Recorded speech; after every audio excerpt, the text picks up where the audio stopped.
baseball's top prospect takes the field at Tropicana Field as the electrifying Ronald Acuna Jr.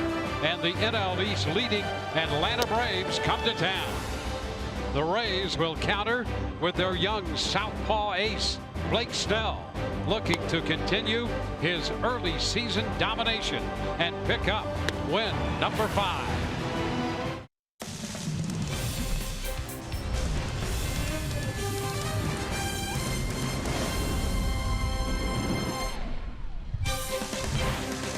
Following an opening homestand series victory over the Toronto Blue Jays, taking 2 out of 3, and an off day yesterday, the Rays will pick up play tonight. Moving into interleague play, they will take on the Atlanta Braves. Hi again, everyone. Welcome to Tropicana Field and an evening of Rays baseball with Brian Anderson, Dwayne Stats. Great to have you aboard.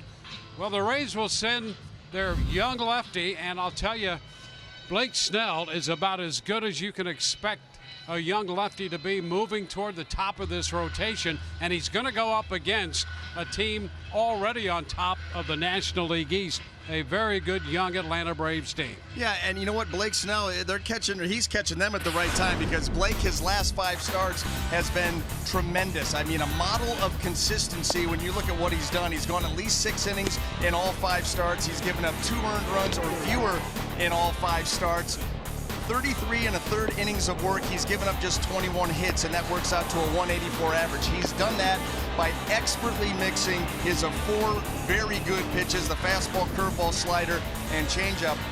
And for the Atlanta Braves, Ronald Acuna Jr. is finally here. Made his debut on April the 25th, and he is having an impact. Hits the ball as hard as anybody. 7 extra base hits, the .326 average, slugging percentage, very good. He has a very good combination of power and speed, and the Rays, particularly Blake Snell here tonight, will look to slow him down. One of the really feel-good stories in the majors this year involves actually both these teams. That's Johnny Venters, who was so good out of the bullpen for the Braves, now has come back all the way to work out of the Rays bullpen. More on that with Rich in a moment.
a team Venters is all too familiar with.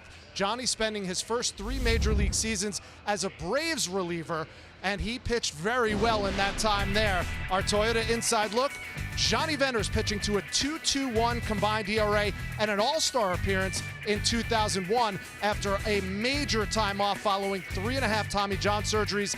This year with Tampa Bay, just 1 hit allowed in 2 1/3 innings pitched. Here's Venters on facing his former team. That I'm pretty close with, and some staff that I was there when I was there, and it'll be a little different, seeing that uniform on the other side of the field. But it's part of the game. I'm here to do a job and try to get people out.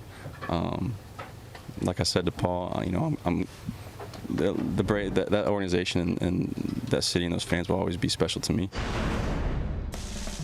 Venters hasn't pitched for the Rays since May 1st in Detroit, so he's well rested and could get the ball tonight in a left-on-left spot late in this game. Regardless, there is under 4 minutes to go till first pitch between the Braves and the Rays. Dwayne Statz and Brian Anderson with the call.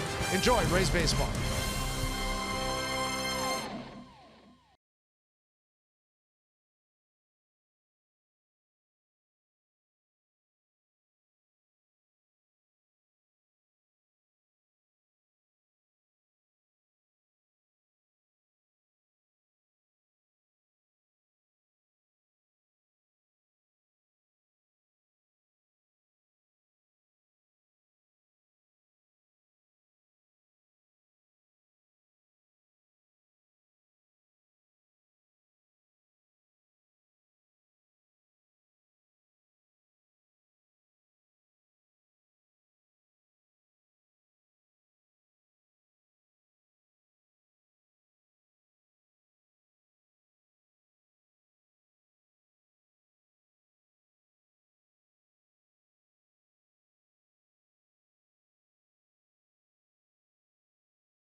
The homestand marches on, and to the hill goes the young lefty Blake Snell, squaring off against the Atlanta Braves. 8th appearance on the year for Blake, and here is the starting lineup presented by your local Ford dealers for the visiting Atlanta Ball Club. Ozzie Albies will lead it off. He'll be at second, followed by Ronald Acuna Jr. Freddie Freeman hits third in front of Nick Markakis, the cleanup man in right field. Kurt Suzuki will do the catching. Jose Bautista is the DH. Ender Inciarte is in center field. Johan Camargo will be at shortstop, and down at third, hitting ninth, is Charlie Culberson. Well, for Blake Snell, that 8th start of the season, looking for his 5th win. Look at that ERA, 2.55, 42 and a third innings of work. So you do the math. He's averaging 6 innings a start and holding the opponents to just a 190 average. Very impressive for the Rays lefty.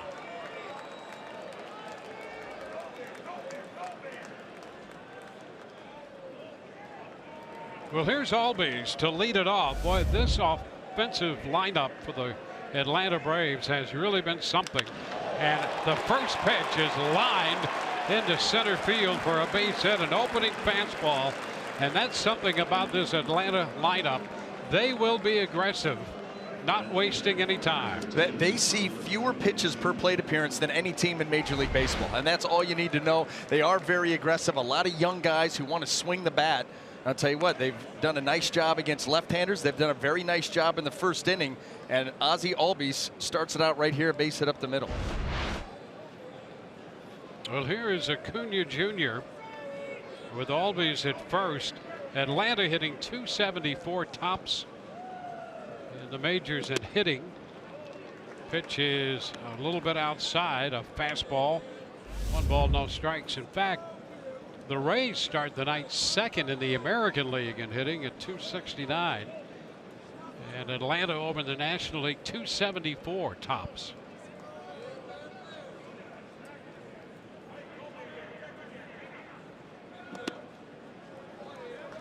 Pitch away, 2-0. So there you go. The Braves topping the major leagues, followed by the Red Sox, and then the Rays third in hitting.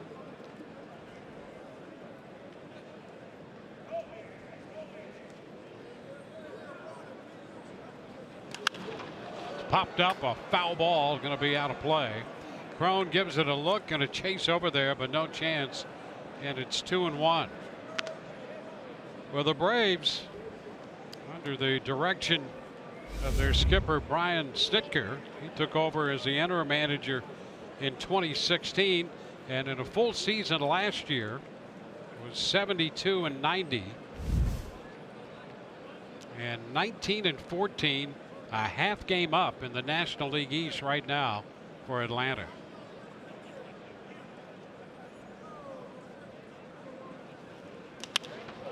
The right side, that'll be foul, chased by Gomez, but out of reach, and it's a 2-2 count.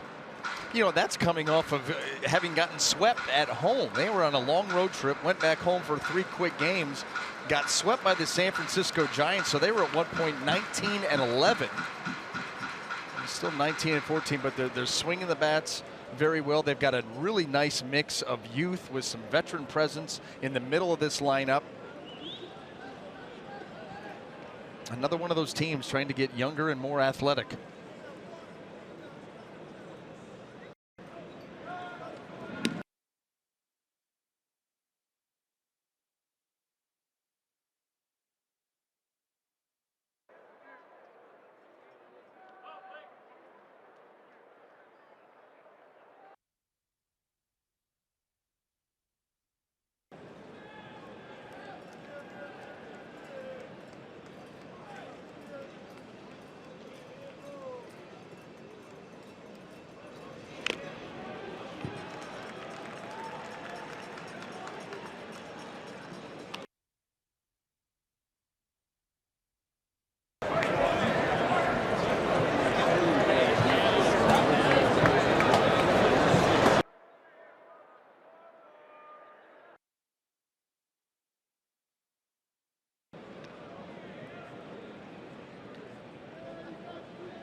And he bounces it foul, staying alive. Foul ball down that right side. Nice play made by Kevin Kiermaier. No glove, but a cap, and that's all he needed to corral that one. A pretty good idea how to catch the ball, huh? No matter where he's at.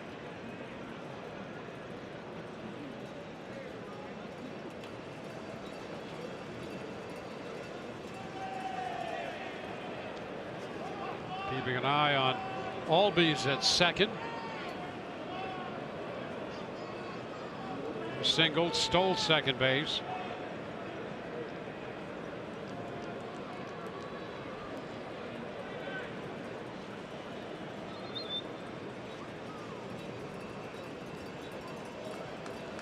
The 1-2 to Freeman.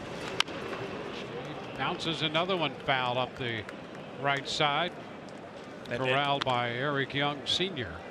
Freddie Freeman doing a great job here. Think about the pitches that he's fouled off. You know, these are put away pitches from Blake Snell, and he's gotten them to good spots where a lot of hitters are going to be swinging and missing. This at bat's going to already be over, but able to foul off a slider and then 2 curveballs while taking the fastball, and he just continues to stay in the count, looking for that one pitch that he can handle.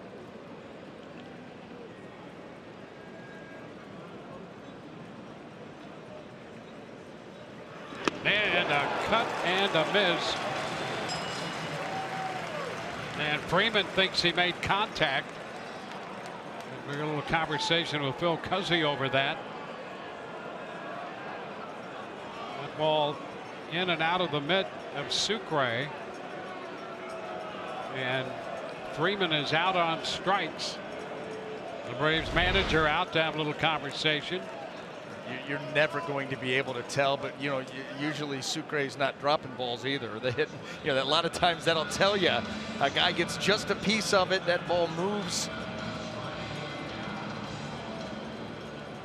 Kind of looked like it got over the bat, but it's so rare that you see that ball come out of the catcher's glove, especially on a fastball that you assume it must have been tipped.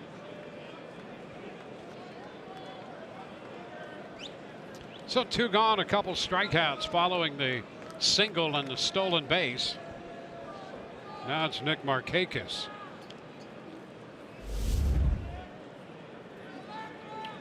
Now Markakis tops in the National League in hitting at 344. Leads the National League in total hits. He takes a fastball upstairs. 1 ball, no strikes. Let's go a little bit deeper on Nick Markakis. And lucky 13. This is his 13th season in Major League Baseball. Obviously, Tampa Bay Ray fans are going to remember him. The first 9 were spent with the Baltimore Orioles and the Fountain of Youth. The numbers you're talking about, Dwayne, leading the National League in hitting, 2nd in on-base percentage, 6 homers, 25 driven in. And I'll tell you what, you look at his body of work so far this season, 46 at-bats against left-handed pitching, hitting .415. Yep, 2 of his 6 home runs off lefties. He's like everybody else in their lineup. Everybody's slugging percentage, you have to have it well over 500 to even be in their lineup. I mean, you look at what they've done. His slugging percentage coming in is .550. Freeman before him is .535. Acuna before him .565. And Albies leads this lineup. Their leadoff man, his slugging percentage is .597. I mean, right from the get-go. Good luck working your way through this lineup. They got a doorman, and he takes names and checks numbers, and you're not getting in if you can't swing the stick. No, it's a team that, you know, 5 years ago, well, and right, you're going to mention Kurt Suzuki. Yeah, his slugging percentage is over 500. No, he has to be, right? Yeah, exactly. You can't play if it's not. Line drive, and it's caught by Daniel Robertson. Hard hit ball, and Robertson is right there to grab it to retire the side. No runs, 1 hit, 1 left. Sharply hit ball off the bat of Markakis, and a great catch by Robertson.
Gomez.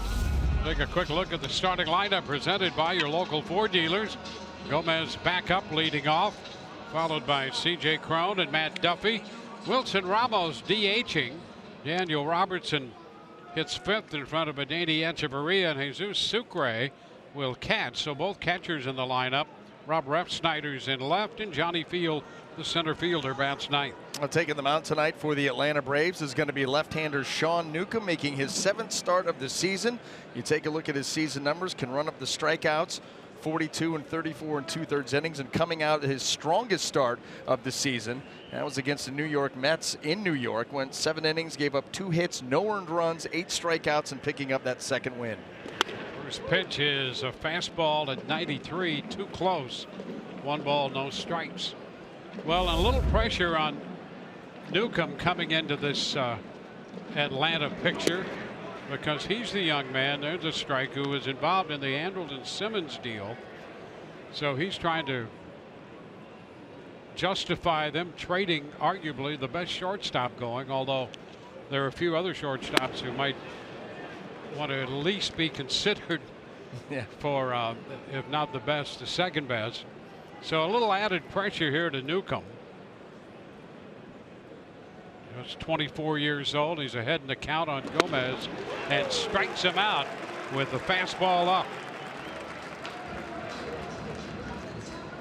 Let's take a look at that Atlanta Braves defense and see how it's going to line up behind him here tonight. Brought to you by Golden Diamond Source. And in the outfield left to right, Ronald Acuna Jr., Ender Inciarte, and Nick Markakis. Across the infield third to first, we've got Charlie Culberson, Johan Carmago, Ozzie Albies, Freddie Freeman, Kurt Suzuki behind the dish.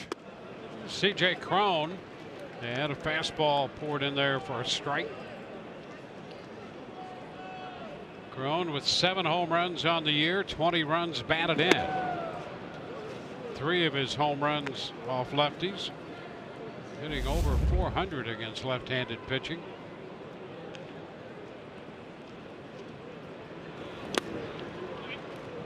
One.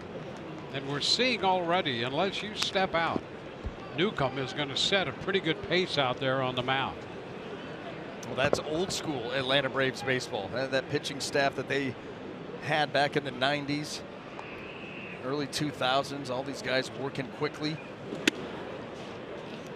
throwing strikes, dominant starters. And Dwayne, that's exactly what they thought they were getting. You don't make that deal for Andrelton Simmons without getting a big piece back. This is it. 6'5" power lefty. It's all about harnessing his stuff.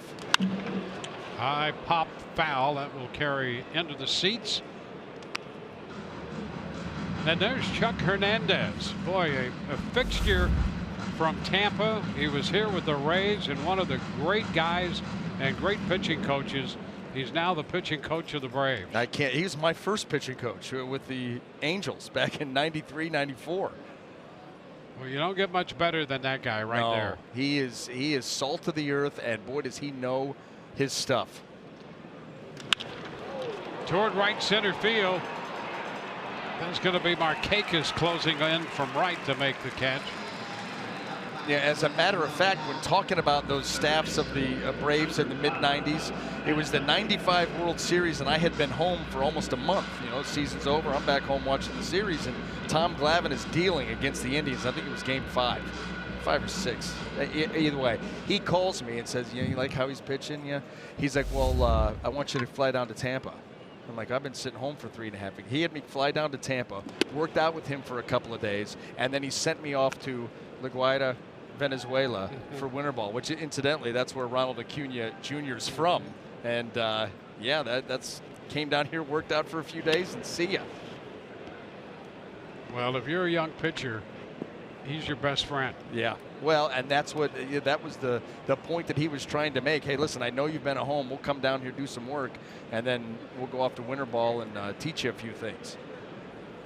Matt Duffy ahead in the count, 2-0. 2 balls and a strike.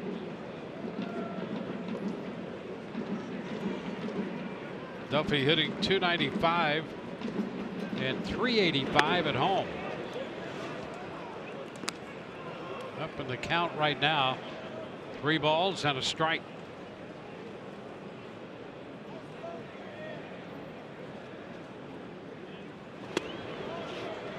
Duffy takes a step, but that's a strike. And we have a full count. And right back up there, ready to go to work. You see Matt Duffy kind of slow playing right here, try to slow Newcomb down a hair.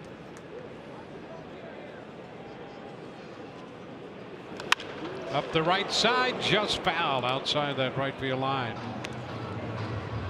Well, we've had an opportunity the last few games to talk about pitchers setting a quick pace, and it's hopefully a trend because we've seen a number of them do that. I think it makes the game better, and I think it gives a pitcher an edge. I mean, it does make the game, but you get the ball in play a little quicker, or at least sent towards home plate. Ball 4, Duffy will head to first. I heard this stat the other day. Jason Stark, you know, he loves his numbers, and gave a stat the other day that baseball has gotten to the point where now a ball put into play happens on an average every 3 minutes and 45 seconds. Yeah. And then a whole lot of nothing happening. Yeah. Well, that's why I really think the Rays team this year is a lot more interesting than the team last year, because you're going to have a lot more going on. The ball in play, runners on the bases. Here's Ramos, Wilson Ramos with this hitting streak. Fouling the first one back, strike one. I think it's just the nature of the way this team's put together. You're going to have to be a little creative and sometimes push the issue. And that requires some baseball acumen and skill. Down to short, Camargo up with this one with a lot of time, and the Rays are out in the first. A walk and a man left. On to the second inning, no score.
And due up second this inning for Atlanta. Very familiar face, albeit in a different uniform for Rays fans. Jose Bautista making his return to Tropicana Field. Of course, many years with the Blue Jays, where he played in 155 career games against the Rays, 31 homers, 81 RBIs.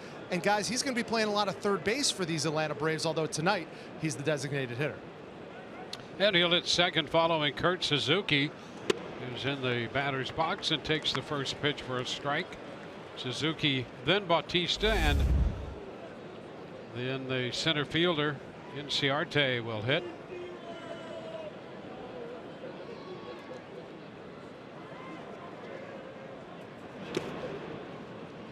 One and one. Well, this Atlanta team came out swinging, as they have been known to do. Left a man at second in the first. Snell picking up a couple strikeouts en route to finishing off that top half of the inning. Ground ball third. Duffy is there and turns to make the throw. Suzuki is out number one. Well, Let's take this opportunity here to set the Rays defense for you. Brought to you by Gold and Diamond Source. In the outfield, left to right, we have Ref Snyder, Field, and Gomez. And across that infield, third to first, Duffy, Echeverria, Robertson, and Crone. Jesus Sucre will be behind the plate. Now Jose Bautista has 10 at-bats since joining Atlanta, 3 out of 10.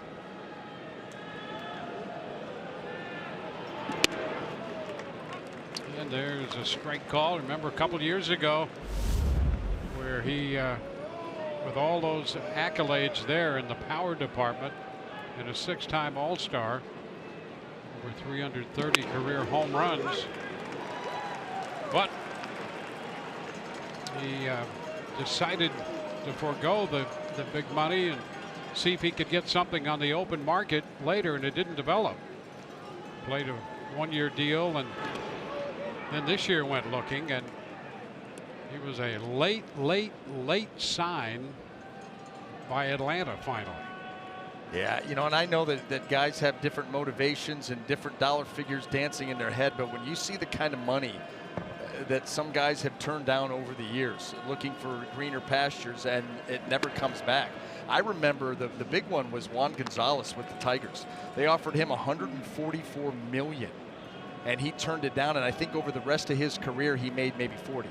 So ended up leaving over $100 million on the table because he didn't like hitting up in Detroit. I don't. Boy, that's tough. You see those kind of numbers, and oh, by the way, that was didn't like the dimensions. Yeah. Well, they moved the fences in. They moved them in. You could always You'd do have that. been fine. And you know, they might have done that. Yeah. We'll help you out. Yeah. Unfortunate. Full count to Bautista. And Snell not happy walking Bautista here with 1 out. And you know what? Here's the thing. What's he mad about? The pitch selection, or obviously it ended up out of the zone, or was it, you know, he just didn't get out in front? You know, Blake Snell's very good with his changeup, and he's not afraid to use it behind in the count. Chooses to go with it here in a full count, and that ball just took off on him. Didn't have good finish out in front, and the ball sailed.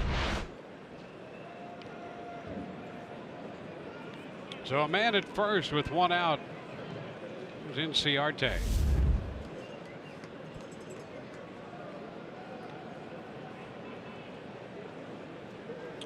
Inciarte hitting .254 down and in.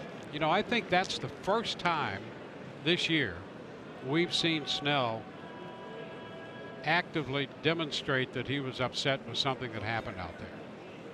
And I think one of the big keys to him has been his complete composure and command out there of himself as well as his stuff. And he was visibly frustrated, and nothing wrong with showing some frustration, but I think a big part of his success has been keeping all that under control, and I think that's the first time I recall anyway of seeing that from him.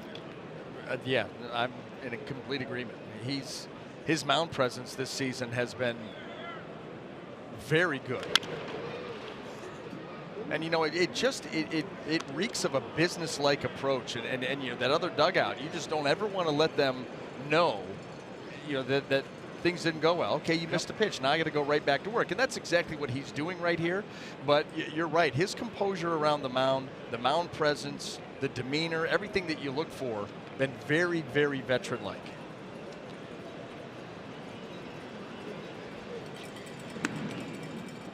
Runner at first base, back in.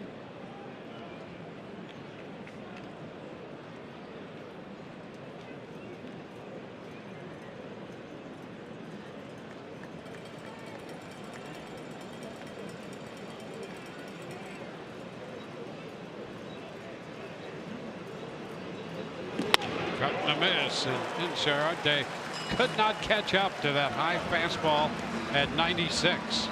Yeah, and if Blake can entice you to go after this pitch, not many people are going to be able to get to it. That is up at the letters. And I don't care how short you make your swing, you just cannot get it on a pitch that tall.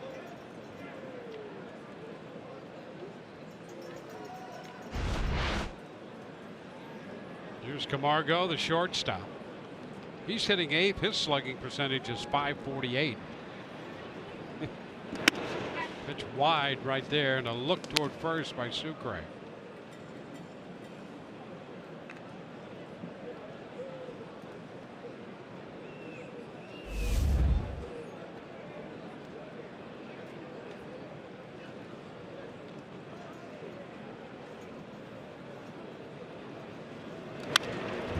Right back, 1-1.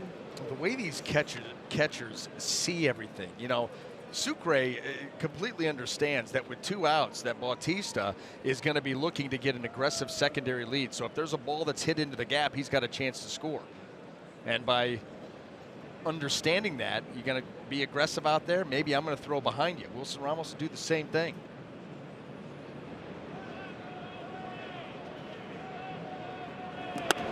He's upstairs, 2-1.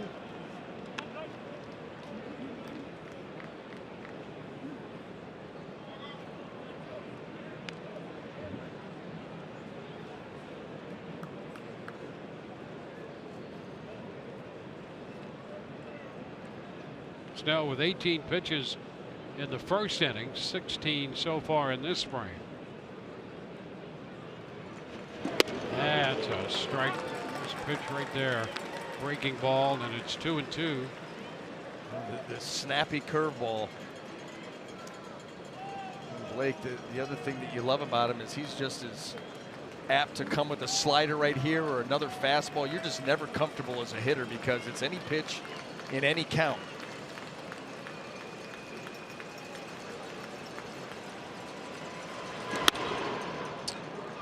And the fastball misses. We have a full count.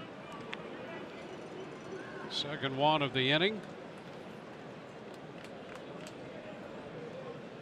He walked Bautista with a 3-2 pitch. Now 3-2 to Camargo, and Bautista with 2 gone will be off with the pitch.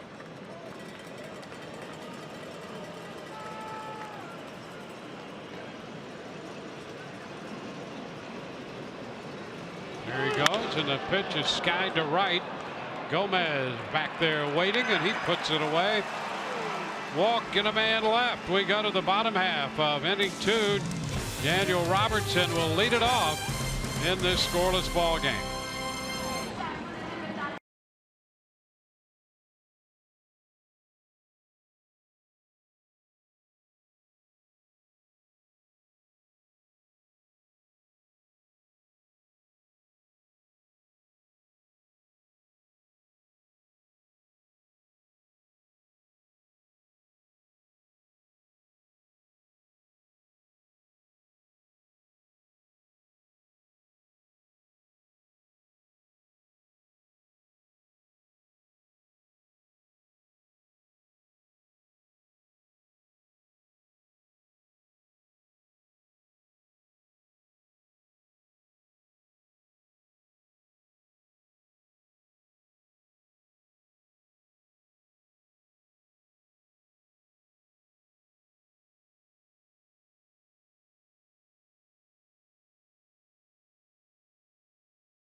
On is brought to you by WB Mason.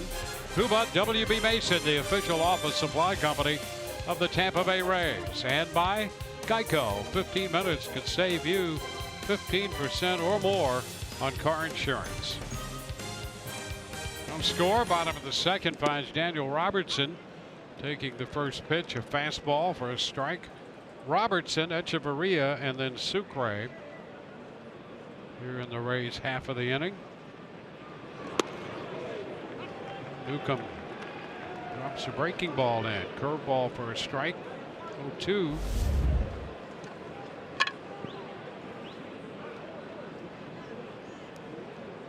Well, what a start by Kansas City and Baltimore. Unbelievable. Well, 10 runs in the first. yeah. And those are the two teams the Rays are going to see coming out of this short 2-game set with Atlanta. 2 Baltimore for 3, and then out to Kansas City for 3 more. But Kansas City, I'll tell you what, the Orioles reeling. And they get back home, and they're just getting swamped right out of the gate. So Dylan Bundy Yes. faced 7 men. Yes. Gave up 4 home runs. Yes. Didn't record an out. Wow. Boy, that hurts. It does, because where does this team, you're already hearing the talk about Machado, and you're going to have to make some decisions on him. But at home, I'm sure the boo birds, whoever's there, is booing them off the field.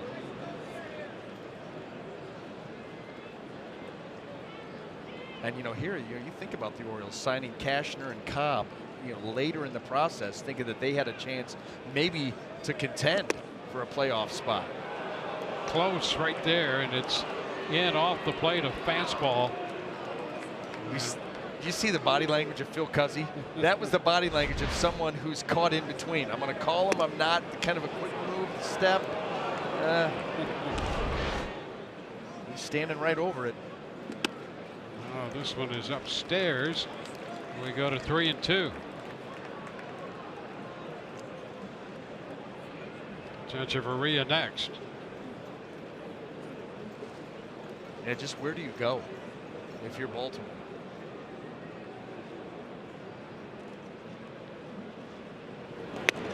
Robertson draws a walk. That's something he has shown. He will take pitches and not go outside the zone, and he draws a walk here to open the second inning. I'm always interested in watching these types of matchups, because we've seen the Rays as a whole do that a lot better this year. Not chase outside the zone, have better strike zone discipline, and you got a guy on the mound who can be prone to losing guys and running up a high walk total. There's a case where a guy draws a walk. Okay, ball's not in play. But that was an interesting at bat. You have a guy who will not go outside the zone, and he draws a walk. Okay, that's fine.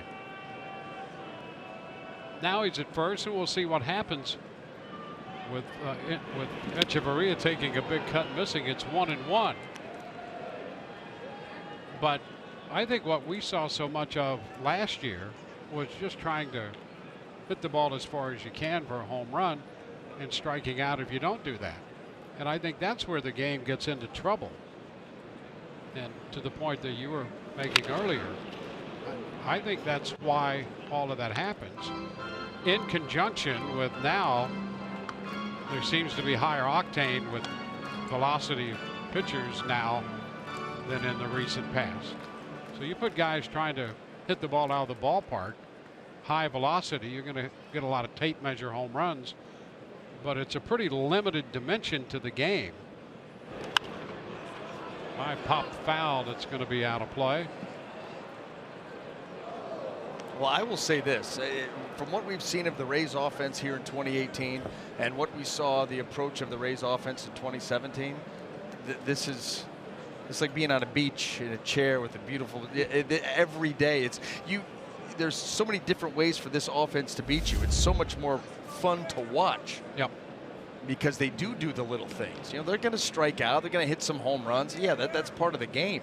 But there's a whole lot more little things they're doing well this year, which is, and I think that makes the product better. It does. It looks like, and we've said it too many times probably, but it looks like that version of baseball you kind of grew up on. There's a little tap to third. Culbertson has no place to go with that one. It came up on him as he tried to grab it and could not find a handle. It'll be an infield hit for Echeverria and the Rays here on a walk, and this little tap toward third. Now I have 2 men on, nobody out. Man, leadoff walks are always tough to overcome. And then you get a swinging bunt. Echeverria hustling out of the box. That's the other thing you see from this Rays team. Even on routine ground balls, guys always hustling, trying to put a little bit of that pressure on the defense. They got something brewing here. Jesus Sucre getting the start behind the plate up here with men at first and second.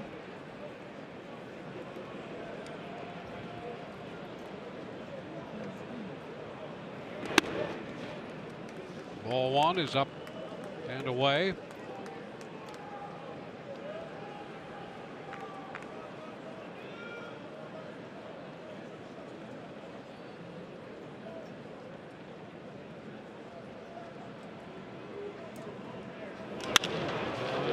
Foul up the right side. Down just short of the bullpen and a souvenir. Well played right there by that gentleman. A gentleman indeed. Yes, yes, he did. Right down there and give it to the youngster.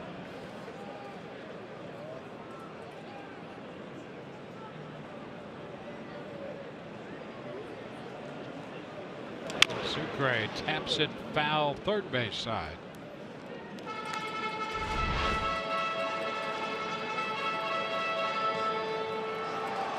Yeah, he might have played a little third base on those little choppers down there. You can tell by the way he wears his hat. Yep.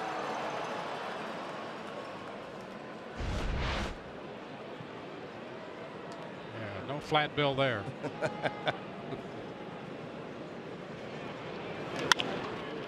This one down the right side again. Yeah, what is with the flat bill, by the way? Yeah, I don't know. I don't. You know, Yeah. I mean, that it's caught on. You know, first it was the baseball pants that became slacks. Yeah. You know, and then you've got the flat bill, like the new generations with their. Yeah, and we both have personally met those. Oh, Ground ball short. Out at second. Out at first. 6-4-3. Robertson goes to third. So the double play off the bat of Sucre. And the Rays advance a man over, but at the cost of the double play. Rob Refsnyder will be the hitter. Yeah, just to put a bow on that. You have a son, I have a couple of grandsons. oh yeah. They love it. They think it looks really good. Yeah, I don't get it. Don't get it. I mean, when we went to pick up his uniform, the pants didn't even come.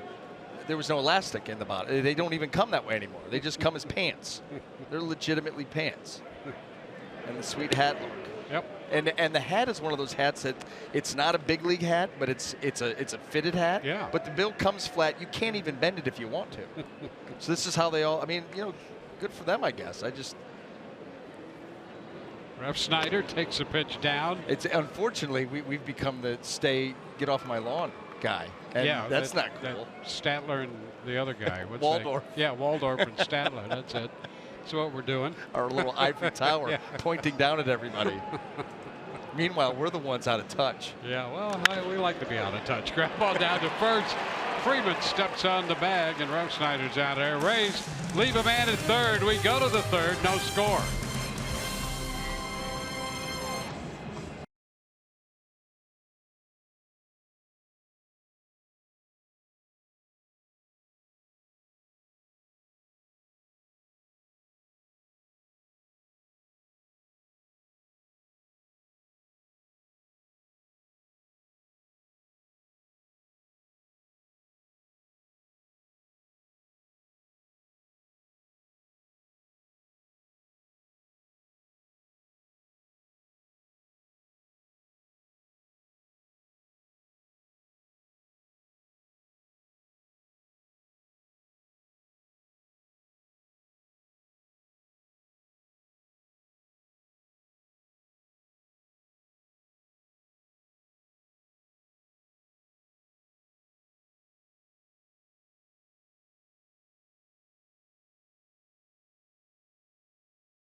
Jackpot brought to you by the Florida Lottery.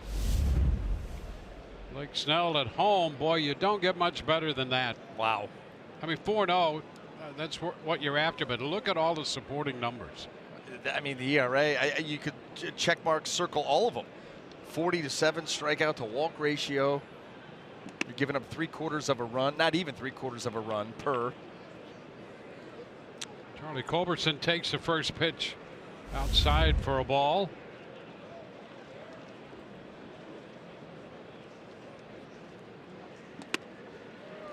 And he's swinging and missing that changeup. 1-1.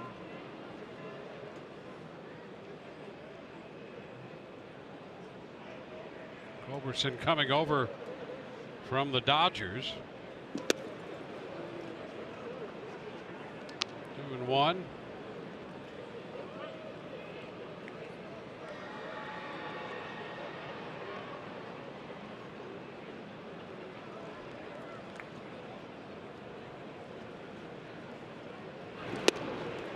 Now 2-2. Culberson saw considerable action in the postseason for the Dodgers in the NLCS and the World Series. He was 8 for 16 in the postseason with a home run. Fly ball toward the right field line. Foul ball now, and Gomez is there to grab it. One away.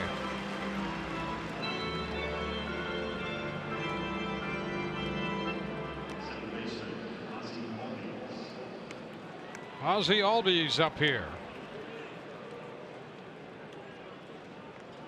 Well, we mentioned at the outset the Braves can be aggressive. This guy loves the fastball. He jumped on a 97-mile-per-hour fastball and lined a hard single back into center. He doesn't wait around. He's got a quick bat. He's strong. He's only 5 feet 8 inches tall. And you think about, you just saw his numbers, a 290 average. It's good. 10 home runs already. You can see where he stacks up so far in the National League. 5th in slugging percentage. Tops on this team. He's leading off. And as you said, he's about 5'8". 5'8", leadoff, switch hitter. So you got to get it done from both sides.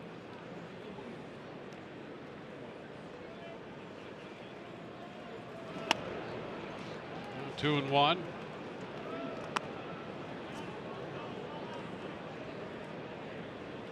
Then you have Ronald Acuna Jr. on deck.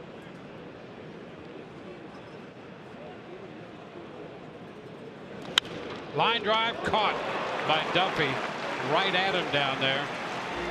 The old Adam ball there. And how does Albies even get to the pitch? Wait till you see where this curveball is. I mean, this is a good curveball by Blake Snell with a lot of depth to it. And Albies, there it is. I mean, that's below shin high. Still able to get the barrel to it, let alone foul it off. Pitch a little bit outside now to Acuna Jr. 1 ball, no strikes. He came up, went 0 for his first 8 and hit 6 balls 100 or more miles per hour during that 0 for 8 stretch. That's horrible luck. Horrible. 100 plus on 6 of 8? Yeah. And you're 0 for. He's 0 for 8. And look at this. He's got a whole list of them now, topping out at 113.9 just 4 days ago.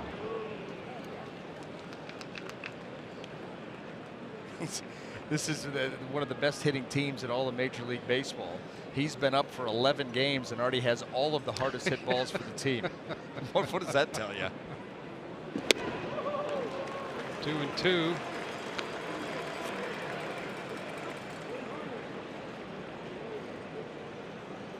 Blake Snell against Sean Newcomb. The top of the 3rd, no score.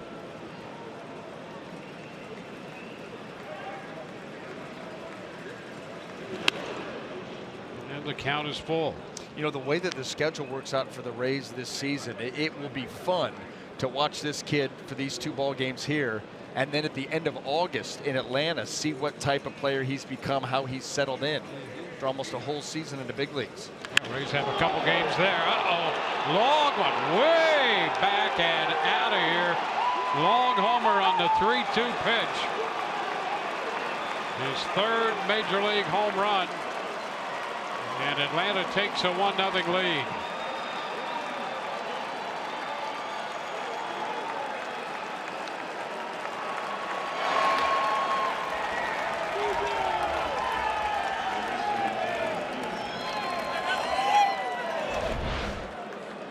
Boy, the slider.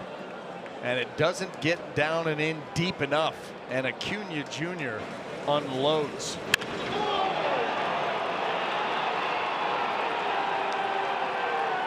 The Rays don't want to see him in August.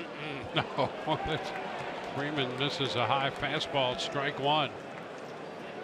Boy, that's some launch pad he has. That shot from the side, that is impressive.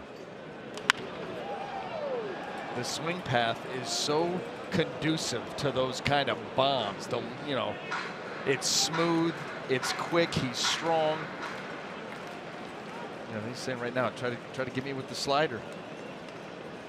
There's an 0-2 pitch lined into right, and a base hit.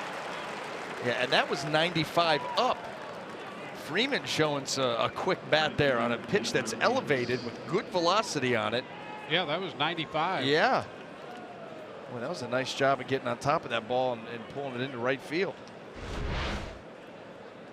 Now look at this fastball. That's approaching the letters, and he's able to get on top of that. Yikes. Yeah, you don't see that very often. No. Up there. I mean, he takes it. That's a ball. And you see a hitter start to swing at that pitch. You go good. Yes, you're very happy. Now strike one to Markakis. You think of yourself, worst case scenario, he fouls it off. That's worst case.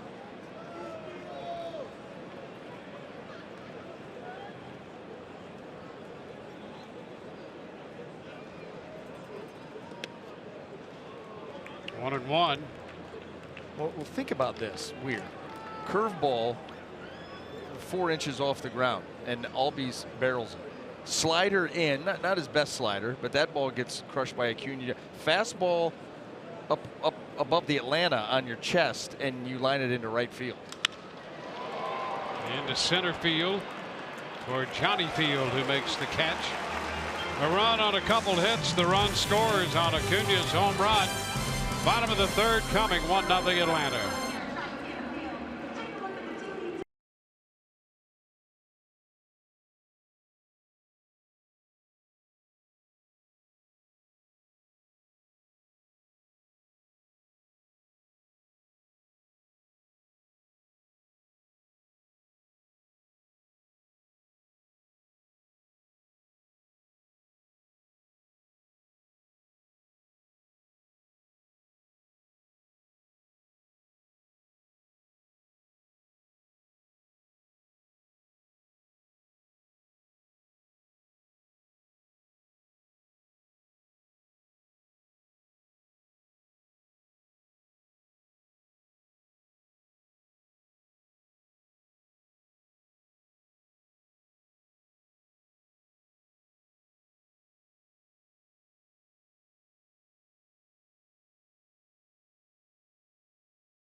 Here it is.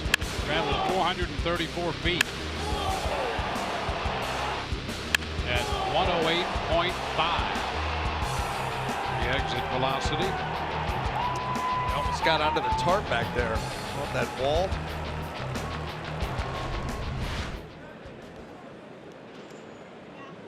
Well, Johnny Fields set to lead off the bottom of the third. And then back around to Carlos Gomez and C.J. Cron.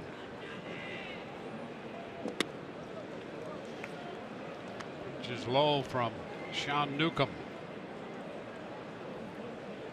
6'5", 255 Newcomb. He'll be 25 years old in under a month. 1-1 now. And the Braves felt, even when they got him in that deal for Andrelton Simmons, that they might have to be patient with him. 2-1. He was a top prospect, went to college, was in the Northeast. So he didn't get to play a couple months. Pitchers and players and other parts of the country would.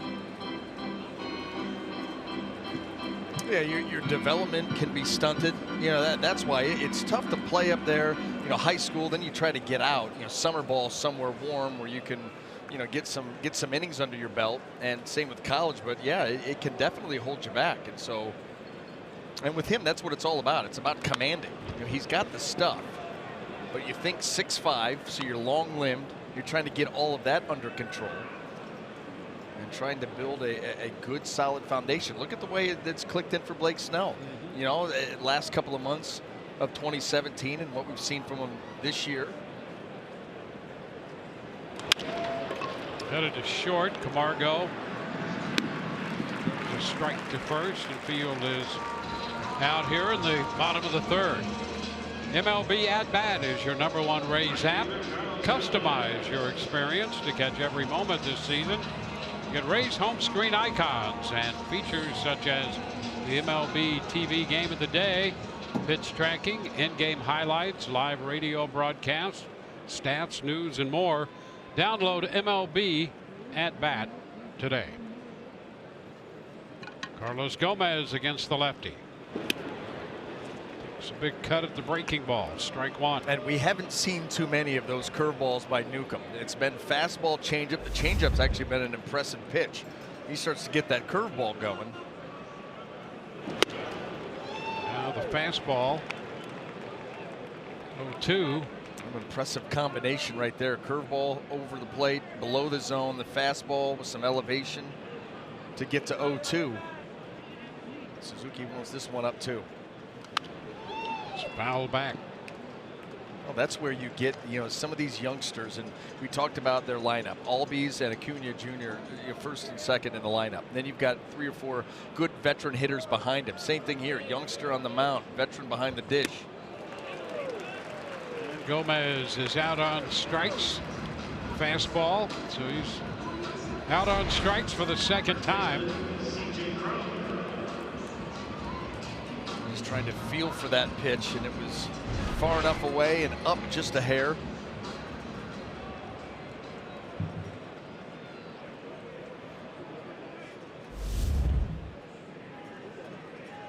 Cron went out to right center field. His first time. Ball caught by Nick Markakis out there. And Newcomb starts him away.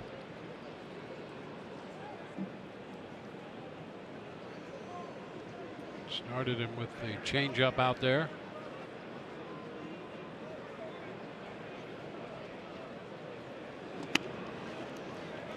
Stays away again. 2-0.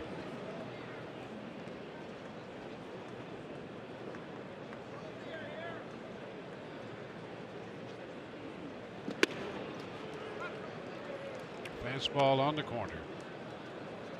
2-1.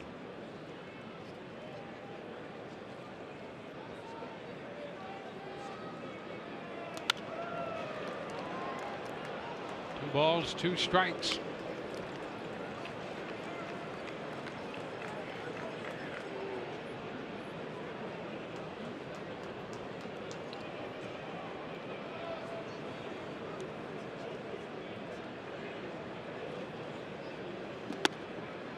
we're going to go to 3-2.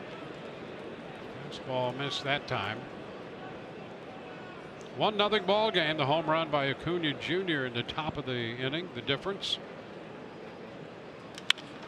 Fly ball center field. That'll send Inciarte back just in front of the track. 1-2-3 go the Rays, and we head into the fourth. 1-0 Atlanta.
Top of the fourth inning. Dwayne, break these numbers down for me. How about this? First career 50 starts between David Price, Blake Snell.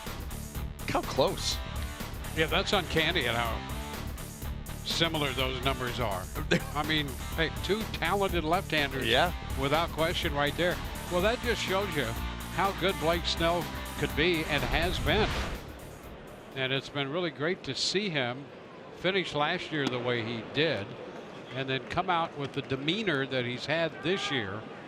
I mean, he's been all business out there. And developed pitchability. You know, he has an idea and does a nice job of reading hitters, knowing what he wants to go with. I go back to that at bat that he had against Hanley Ramirez early in the season, where he went with a fastball middle of the plate up that got fouled off to get him to 2 strikes. And then we watched him shake off slider, shake off whatever the other pitch was, another fastball maybe, because he wanted the curveball off of that fastball. And yeah, it made punched sense. him out. Yep. And we were talking about it. Boy, it's set up for the curveball right here. And you wouldn't have known that it was him making the call if you didn't see him shaking off the pitches. Like, I know what I want to do here, and that lets you know about pitchability. It shows two things, I think. It shows insight from him and confidence in him in all of his pitches.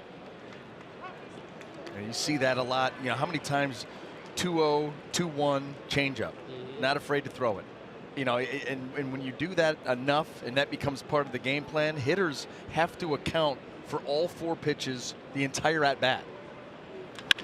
Hot shot caught by the third baseman Duffy. 3-1 pitch, and Suzuki lined that one on a shot down to Duffy. Think about how different this game could be if some of these line drives found some holes. You think about Albies ripped one down to Duffy at third. Right here, Suzuki. How about the line drive that Daniel Robertson was able to snag? Yeah, that was Markakis. Yeah, and that would have driven in a run. There's been some bullets hit here by this Braves team. Well, they come ready to swing the bats. That's readily evident. And that was the reputation coming in here. Breaking ball in for a strike. It's 1-1.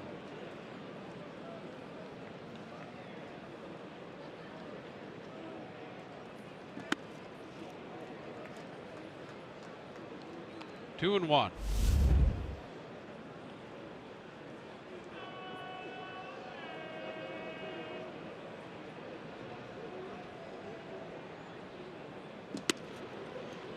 3 balls and a strike. Remember 2 or 3 years ago, the Rays would go into Kansas City and how aggressive the Royals were. I mean, that's the way that this Atlanta lineup is. I mean, you'd show up and they're ready. It's a track meet. They're ready to run you off the field. These guys are ready to swing. Ball 4, and for the second time, Bautista walks. I mean, from the get-go, they are ready, and the Lowe's whole team together rankings.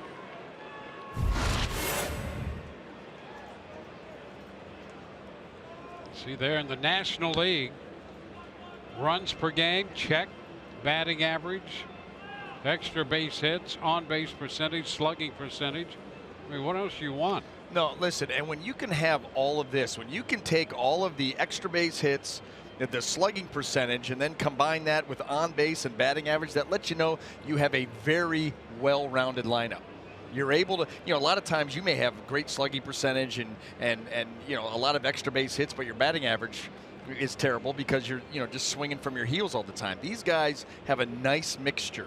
They are aggressive. There's no question about it. But all different types of hitters, put them together and they score runs. That's how you win games. Well, the conference on the mound broken up. Kyle Snyder back into the dugout. Ender Inciarte, the center fielder, will be the hitter. 1 on, 1 out. That's a strike.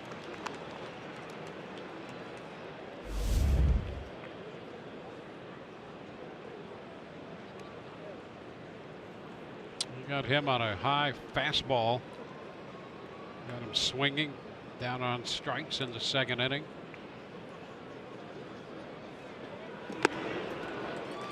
And gets him for strike 2 up there again.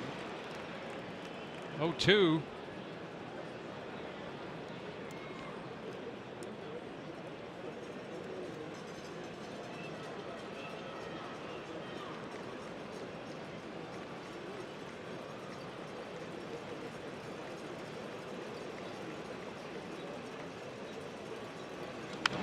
Foul back. Interesting visit right there by Snyder. Here in the 4th inning, 1-0. A walk to Bautista. Bottom of the order coming up, and Snyder goes to the mound. Seeing something that he doesn't like here with with Blake Snell, and it could be the misses to Bautista the second time that he walked him, and understanding that you don't have a lot of soft spots in the lineup, so you've got to get it back sooner rather than later. Short left. Rough Snyder is there and makes the catch. Inciarte just getting the bat out there and putting it into play. Here's the other thing. It could be getting him back into an aggressive mindset. Think about all the changeups that Bautista saw. And the one thing about Bautista that we have seen, obviously with him being in Toronto for a long time, with all the nagging injuries and age, the bat had slowed down. So you could really pound him in with that fastball and challenge him a little bit more. And so maybe it's a mindset thing, all this changeup stuff. You're almost doing him a favor. Let's go out there and get back to attacking. Now the shortstop, Camargo. Strike 1. Starts him with a fastball there. 2 outs, a runner at first.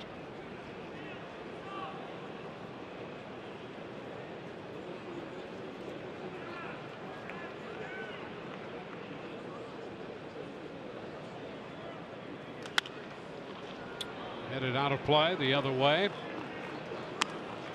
A couple of fastballs to the right-handed hitting shortstop. I think the guy with the cotton candy caught the ball. It's in the. Someone may get a big surprise. Buy a bag of the cotton candy, and there could be a foul ball in there. It's a great marketing idea. Slider into right. Gomez closes. Got it. How about the sliding catch toward the line, and nicely done by Carlos Gomez. Who puts him there? I mean, Carlos Gomez was playing just off the line. Man left. Bottom of the 4th coming. 1-0 Atlanta.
To look at the Rays minor league system and who is shining brightly. And how about Ryan Bolt? Have yourself not one, but 2 games in a row. Last night for Montgomery went 3 for 4 with 2 homers and a triple. He backed that up tonight, guys, with a home run as well. And you'll love this, BA. He's a Nebraska Cornhusker. Ooh. Well, you have now piqued my interest, Rich. I'll be watching him like a hawk from now on. Matt Duffy leads off. 1-0 the count. This one is down 2-0. Well, Darren Erstad, the baseball coach out there at Nebraska.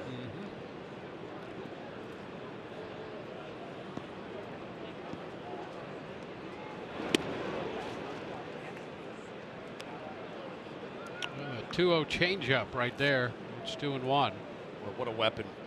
Call that thing the great equalizer for good reason. You know, you're in a fastball count, 2-0. A hitter's going to probably sit dead red, and you're able to pull the string. Now it's even. A couple of big lefties here tonight doing some pitching.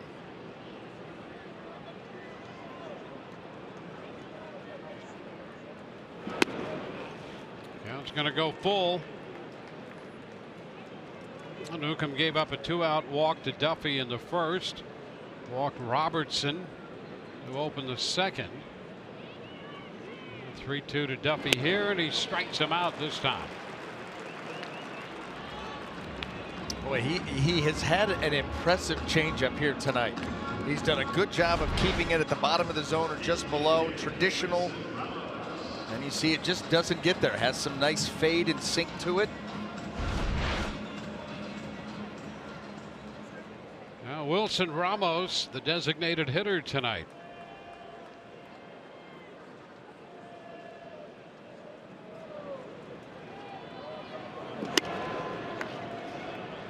Ball, no strikes. Well, the Rays got out to that slow start. The last 17 games, they've won 12 and lost 5. They've done it in a combination of timely hitting. Starting pitching has been pretty good. They're now 2 games under 500. 1-2. The Braves in first place in the East in the National League, starting the day up a half game. And they've had a difficult schedule.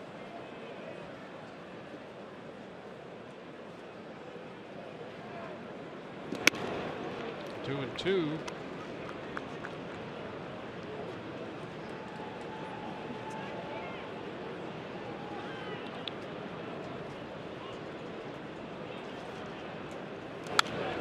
Back into the screen. See another 2-2 pitch.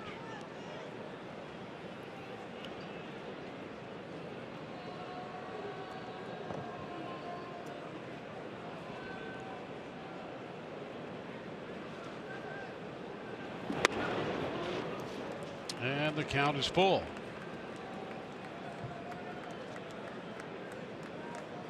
It's Daniel Robertson on deck.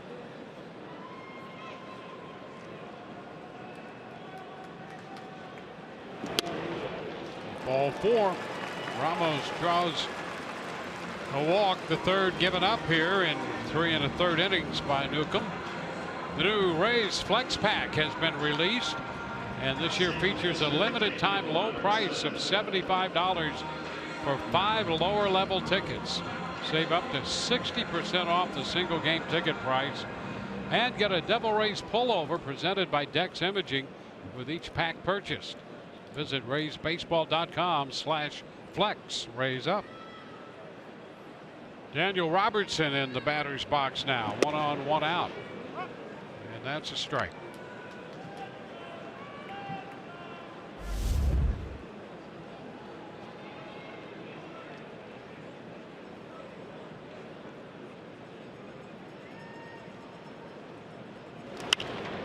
Popper in the short right. That ball will be caught by the second baseman. Throw back to first. Ramos got back in time. Volbe's got out there to make the catch and turned immediately looking at first with Ramos on the move, and he got back just in the nick of time. Yeah, I think initially that Wilson Ramos thought that ball was going to drop in, and now he's reading, and you've got to retreat quickly. Just able to get back in there.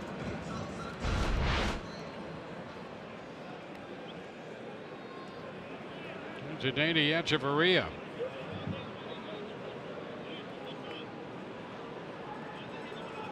An infield hit his first time up. It's low. Laying off the opening changeup.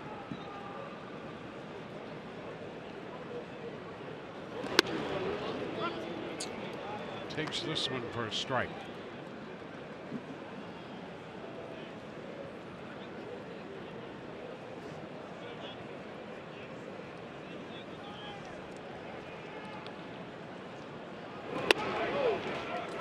Fastball, a couple changeups, and then the fastball taken. It's 1-2. You get a guy slowed down just a little bit. He sees 87, 87. Then you pop the fastball and you pop it in. All of a sudden, that 93's got a 95, 96 look. Ground ball right side. Volbe's to first. Rays leave a man, and we go to the fifth. It's 1-0 Atlanta.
On to inning 5 we go. It's Sean Newcomb against Blake Snell. The only run coming on the Acuna Jr. home run in the third. It's Culbertson leading it off, and a cut and a miss. Strike one.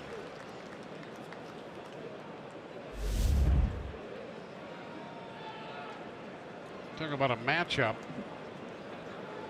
Both these pitchers through the first 4 innings had thrown 75 pitches, 47 strikes. How about that? Both 6'5", both left-handed. Starting to get strange here at the Trop. A little spooky. The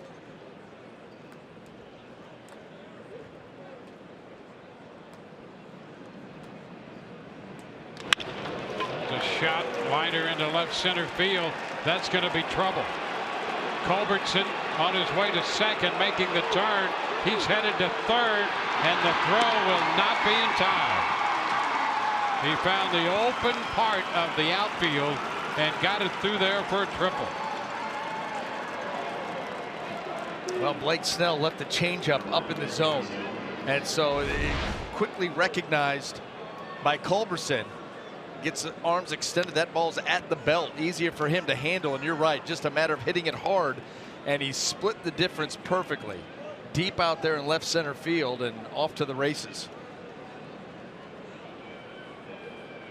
I'll tell you what, that's where you miss, you know, Kevin Kiermaier, Malik Smith, that kind of foot speed to be able to get to that ball quickly.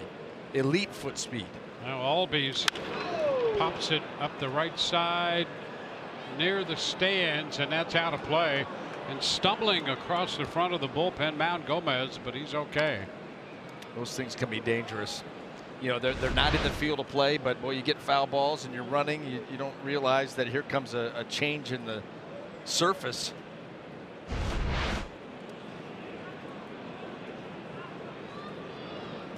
It's smooth sailing until you hit the top or the side of the mound and you don't even know it. No, and how many times have you seen the guys just wipe out?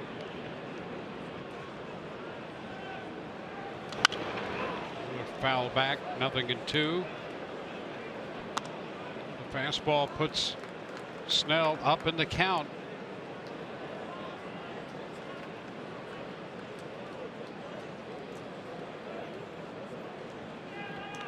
Ozzie Albies, 10 home runs, 1 for 2 tonight. Hit a liner to third his last time. This one bounding, unfortunately for the Rays, up the third base side. I don't know if initially Sucre knew where that ball was. Of course, Blake Snell popped off the mound to help him out. You're just trying to make sure that you smother that curveball and keep it close with that runner on third.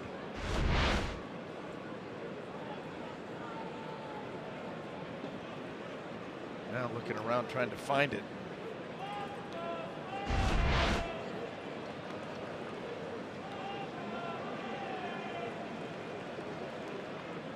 Way up. Oh my. Boy, Sucre stretching out and up to get that one. Boy, saved save a run. This ball's way up. He wants it up, but it is. And by the way, 95. Got to get up there.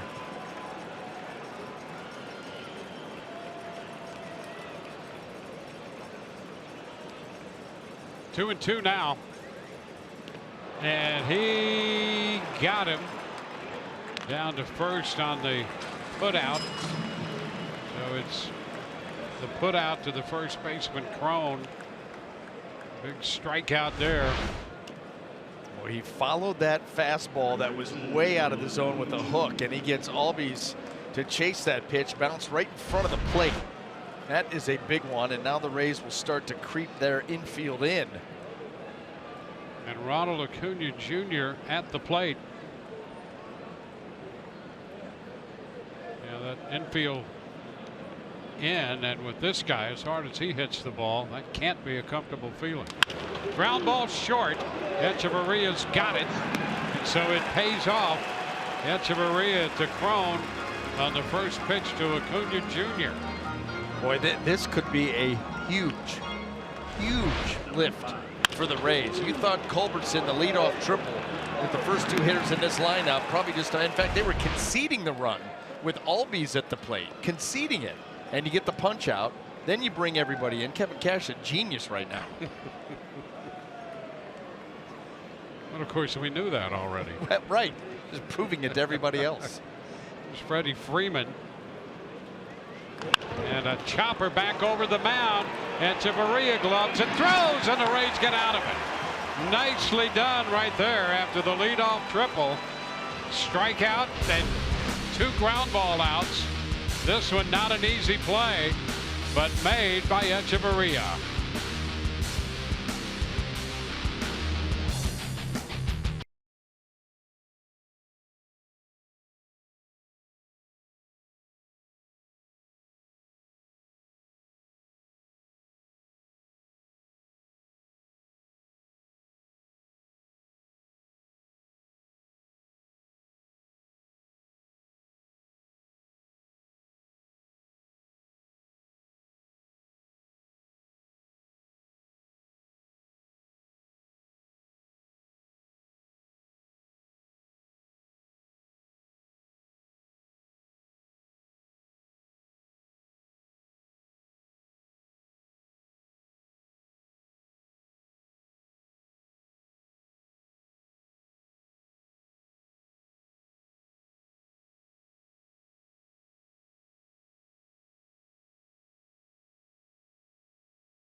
taking care of the ground ball from Acuna Jr. and then Freeman hitting that little tap over the middle. So the Rays get out of a very difficult spot in the top of the inning. Leading off is Sucre. Jesus Sucre grounded into a double play first time up. Ahead in the count now, 2-0. Yeah, the Rays went from trying to prevent the big inning to, okay, now let's take this away. Now let's just get out of this with nothing. Still a one-run game. You guys have to be pretty jazzed in the dugout. 2-1 count to Sucre. Ref Snyder next, and then Field.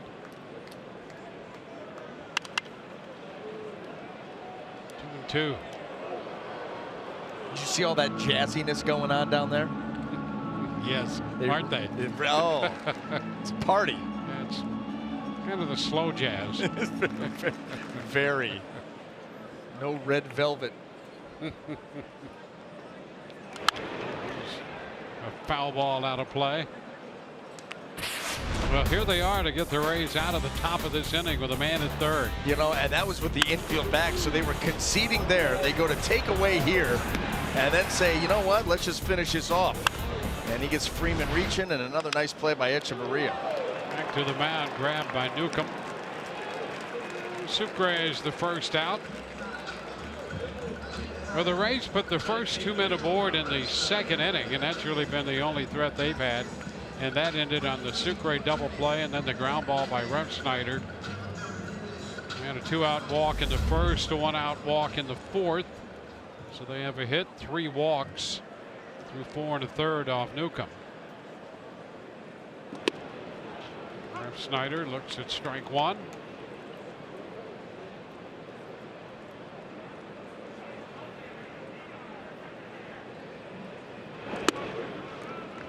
It's 1-1. Newcomb last year was 4-9 and 19 starts with a .432 earned run average through 100 innings and had 108 strikeouts but 57 walks. That's the number. That's the number that jumps out at you, and something that you knew had to improve if you ever want this young lefty to reach his ceiling. But you can see why anyone would like him. I thought he has really worked the fastball changeup. You know, the fastball to both sides of the plate, changeup, you know, down and away, what you'd expect. But he's worked that very well. 2-2. Occasional curveball, and a lot of times, you know, it's early in counts to try to get that strike one. Not comfortable with it at this point to try to put away hitters with it a lot. Full count now. That's where the fastball has been most inconsistent. Trying to go in. Glove side fastball. You really got to get out in front, good release point, and drive the ball in there. He's missed a lot. And a cut and a miss. He comes back with a changeup 3-2 and strikes out Ref Snyder. Well, that's what he's been able to do. While his fastball command in hasn't been great, he followed up with this right in the middle of the plate. You see Ref Snyder pulling out of there. Getting things started a little bit too soon. Well, his last 2 strikeouts have been on the changeup. Base is empty, 2 gone.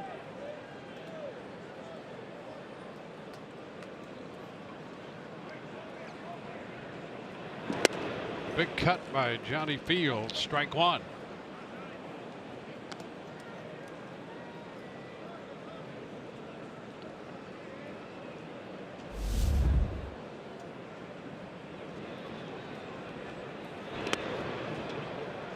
One ball, 1 strike.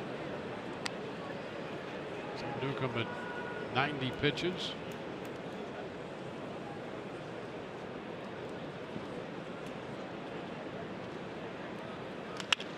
Base hit the other way. 2-out single. That's the first Rays hitter tonight we've seen on the changeup not pull off of it. Doing a good job there of staying on it and going the other way, and that's what they're going to have to do here with Newcomb. All his best pitches have been made middle away. And so here's the changeup, field, able to reach out there, stay back long enough that he's able to use right field.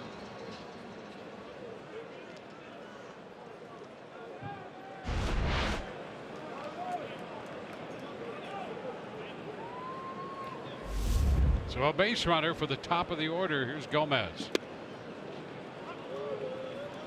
It's in there for a strike. Fastball down around the knees.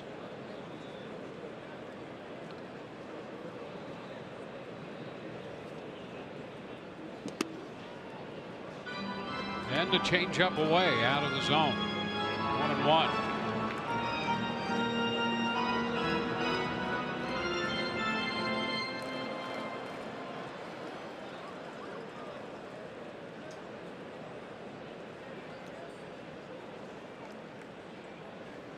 Field drawing some attention. I'm thinking the Rays are going to try to steal their way into scoring position here with 2 outs. We've seen them do that before.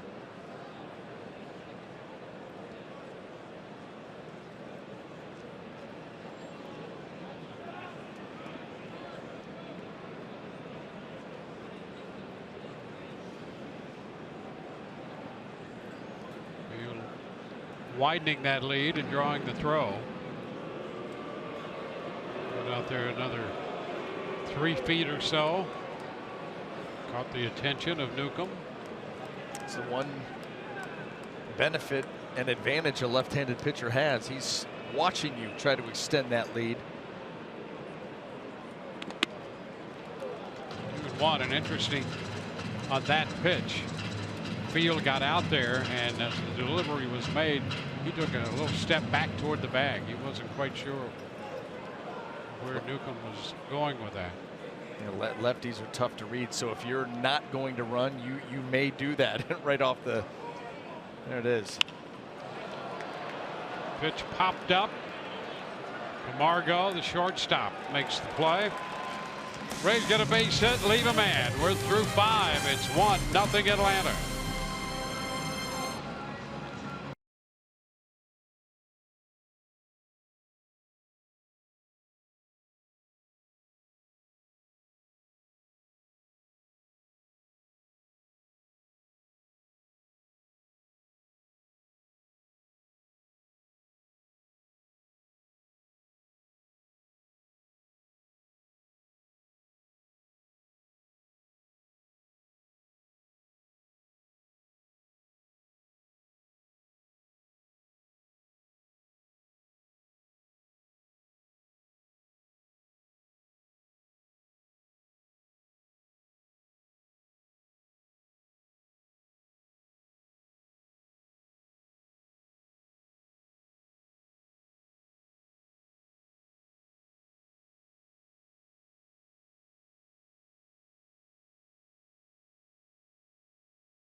Blake Snell through 5 innings, 4 hits and a run, 4 strikeouts and a couple walks, and the 1 run he gave up on this pitch.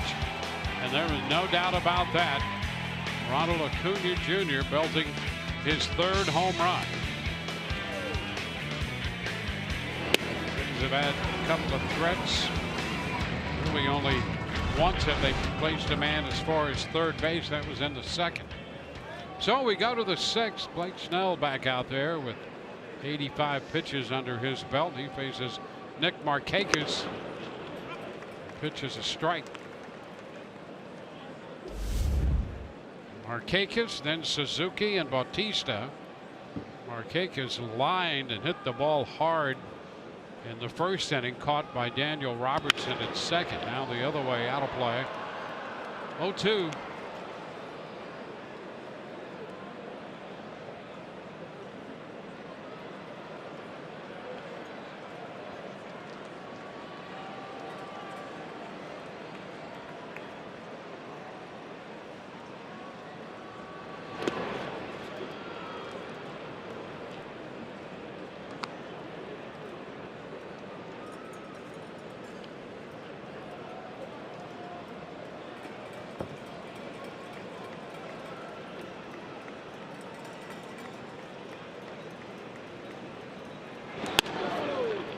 It evens the count at 2-2. Well, we've seen it before. You know, Blake missing up and out of the zone with that fastball and immediately coming back with the breaking ball. A lot of times the curveball. Remember, Markakis hit that curveball hard in his first at bat. May stay away from that one. Did he go? He did not. On the appeal down to Tom Hallion. He did come back with the curveball. This one he does get below the zone, and Markakis strong enough to hold. I'll tell you, that was very close. Tom Hallion making an important call there from third.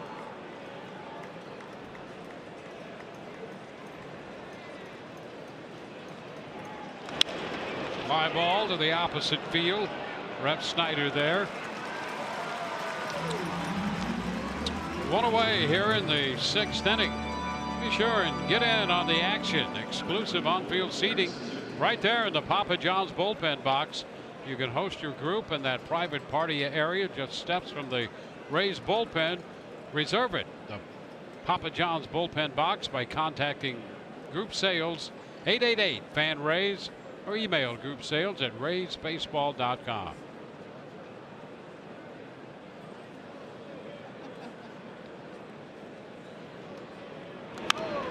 Suzuki fouls it right back. Strike one.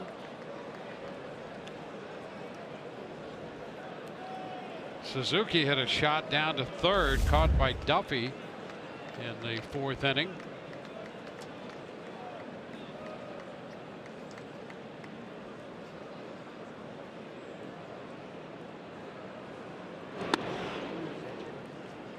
Close as he starts to wade into that pitch, a fastball.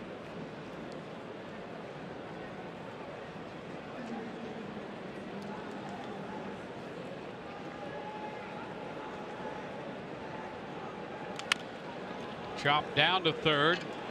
Duffy into the glove and across to first. 2 gone.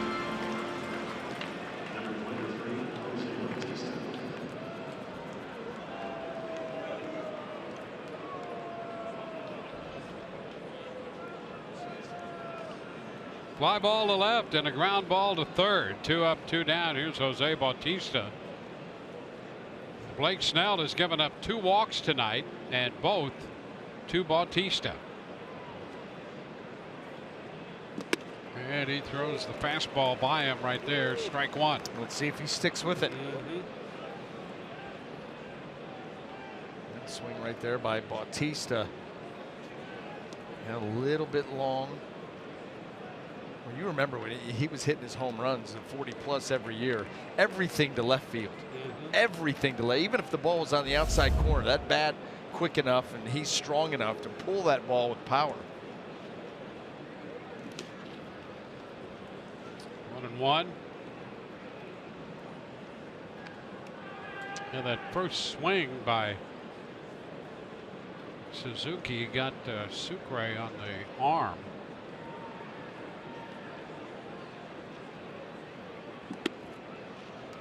2-1. That's why Phil Cuzzy took a little time to dust off the plate. See the backswing. Up the elbow.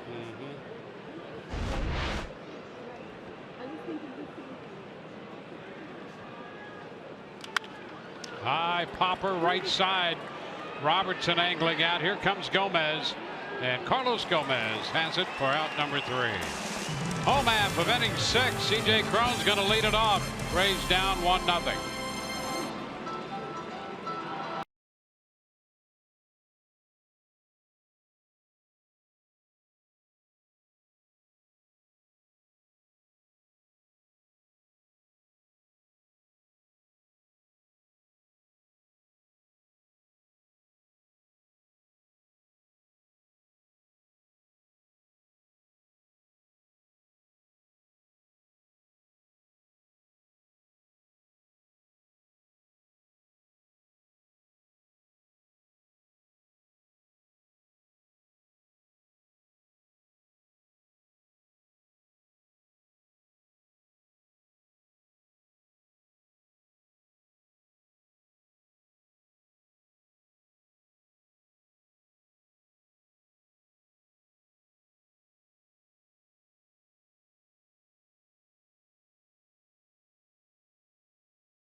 After losing the first 7 meetings, and former Brave Fred McGriff delivered the solo homer in the bottom of the 7th.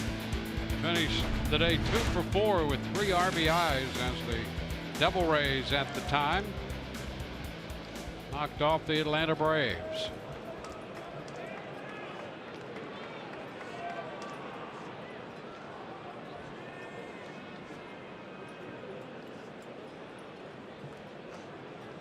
Here's C.J. Cron to lead off here in the bottom of the 6th, followed by Matt Duffy and Wilson Ramos.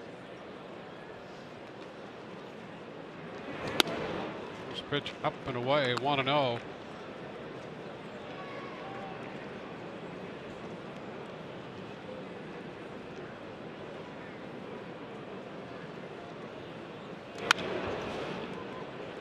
Foul back, 1-1 at the top of the inning by Blake Snell, a 1-2-3. Since the 4th inning walk to Batista, by the way, he's thrown 9 consecutive first pitch strikes. Cron fouls it away, 1-2. He did give up that triple to Culbertson and then got out of that. And boy, what a big turning point that could be in this game. See what the Rays can do. Well, Blake came into this ball game 4th lowest first pitch strike percentage in the American League. There's another. Reaching for that changeup is out on strikes. Yeah, just to add that to the list for Newcomb. He has thrown some dandy changeups, picking up some swings and misses on it, putting it in good spots, and you see Cron is reaching, he's out in front. While Shane Newcomb strikes out C.J. Cron, Shane Carl is up in the bullpen. Pitch up and away to Duffy. So Sean Newcomb pitching and Shane Carl in the bullpen. 100 pitches for Newcomb now. Duffy looks at a strike. Well, his 7 shutout last time out was 97 pitches. Just 1 walk in that game. The right side foul down toward the bullpen. Ryan Stanek, by the way, is busy in the Rays bullpen.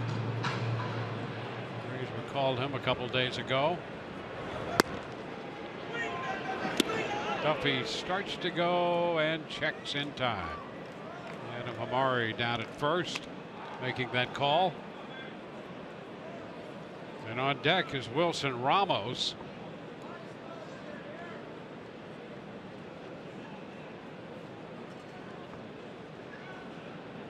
Didn't mean to hit that one. A check swing, foul ball.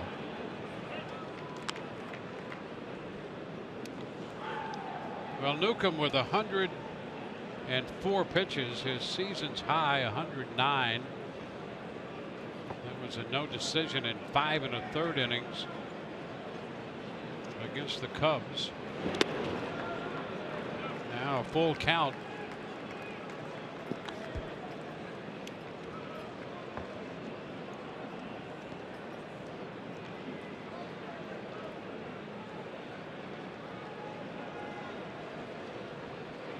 And strike 3 called. He gets Duffy looking at a fastball around the knees. That's the one area of the strike zone where Newcomb has been kind of hit or miss here tonight. The fastball in. This one, he sticks it right there, bottom of the zone, inner third. You know, it's been the pitch in to set up the changeup away. This time it was the changeup that missed, and the fastball in gets him. That's been a combo that he's been working here all night. Wilson Ramos chases the changeup, strike 1. Well, doesn't it just go to show you how effective a good circle change, straight change can be? Yep. Especially, guess what? He's pitching in. Now, he hasn't been pitching in effectively for strikes, but effectively for sure. Fly ball left field. Acuna is there to make the catch. And it's a 1-2-3 6th. We're headed into the 7th, 1-0 Atlanta.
Chevy dealers and by your local Ford dealers. Back to the mound goes Blake Snell. Great shot from overhead right there at Tropicana Field tonight. The only run, home run by Acuna Jr. in the third. Here in the 7th inning, it will be Inciarte followed by Camargo and Culberson. Blake Snell 98 pitches through 6.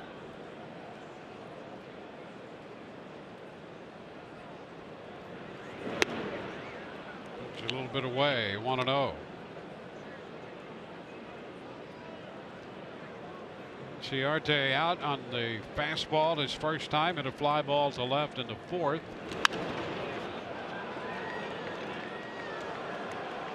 1-1. So that's 100 pitches now for Blake. Stanek is back up in the bullpen.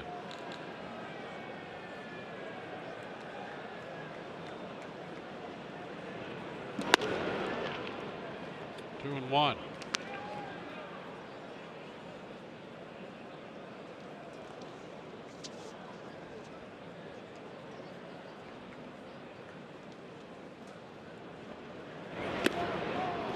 Even the count. Snell made 114 pitches in his 3rd outing of the year. That was on the road against the White Sox in Chicago. Picked up his first win in that outing, won 6-5. Now he's gone all the way 3-2 on Inciarte.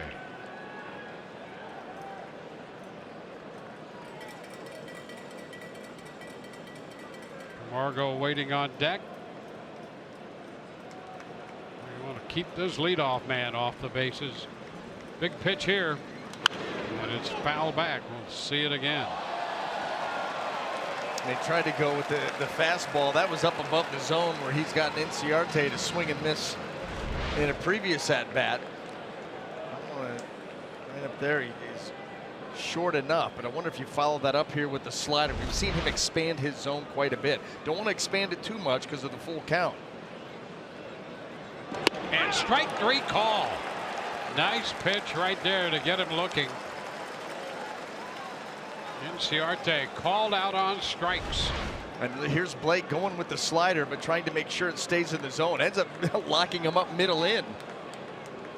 Gets the strikeout nonetheless. And that's going to be it. So Blake Snell 6 1/3. And the Rays are going to make a call to the bullpen, brought to you by the Florida Lottery.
The massive Powerball jackpot.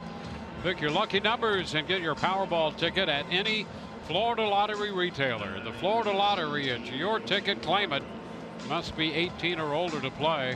Play responsibly.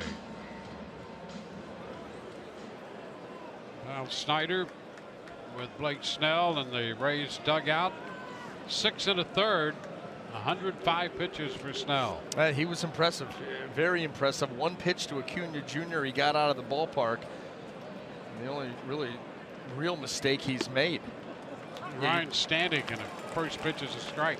You think about the changeup to Culberson, okay, triple, but then what did he do after that? Yep. He just knuckled down and left him standing down there. He was really good. 1-1 the count. Yeah, he retired the last 7 men he faced after that triple, and the guy standing out there at third, nobody out, with the top of the order coming up.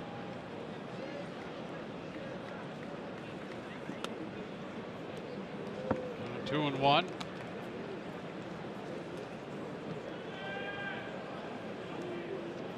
Stanek recalled from the Durham Bulls. So this is his first stint with the Rays this year. 98, but he missed, and it's 3-1. Had a 186 earned run average in 10 appearances at Durham.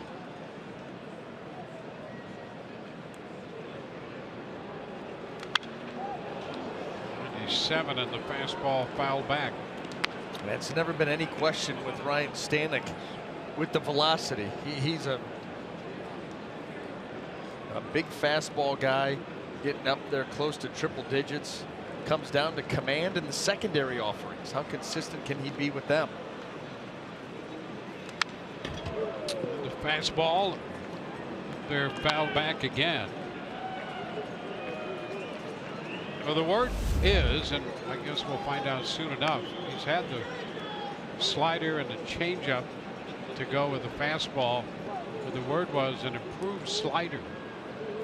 One of the reasons they were encouraged by his outings at Durham. And there's a cut and a miss. Off speed for him. Off speed is 90. Yeah, that's got to be fun. That's got to be fun. There it is, the split. And he keeps it right there at the bottom of the zone, and the change of speed is what gets the punch.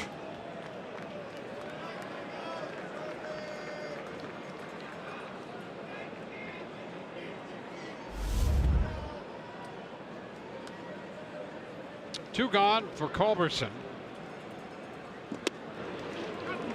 And there's a strike. There's that slider that you're talking about, just a little wrinkle in it. 88.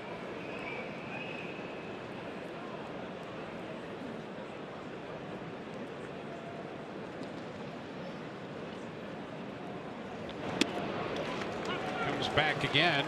0-2. You know what? Moved it a little bit further away and kept it at the bottom of the zone. So two short, little tight sliders, and he's been able to get them in really good spots in that zone, and now he's got a chance to put them away. See if he'll go a little further. And the fastball foul. That one hit 99 and foul the other way. And now you could come right back to that slider and try to start it out that way and break it just off the plate and feel confident with it. Two good ones to start the AB. See what they go with. Here they go. Off speed. And this one swung on and missed, and to the backstop and into the camera well. So Culberson reaches on the strikeout. He got a split, and this ball's going to take off down and in. Going to get the swing and right up the arm of Sucres. He tried to backhand that pitch.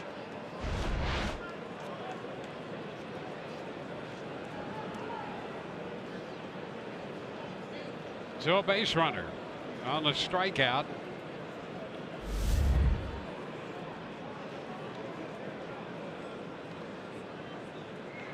Ozzie Albies at the plate. And what a stop this time by Sucre on the fastball down and in. Backhanded it in the dirt. Yeah, that's a do or die type of a play here. Stay behind it. Look, he's expecting that away. has to go all the way back in off the plate and just snow cone. Snow cone.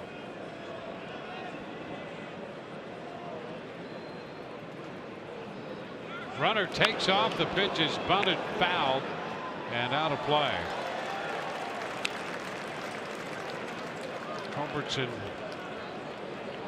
a good break off first there.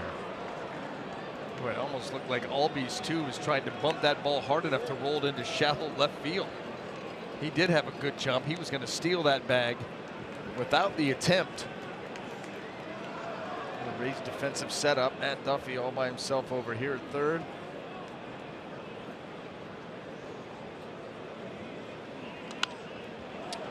Fastball fouled back, 1-2.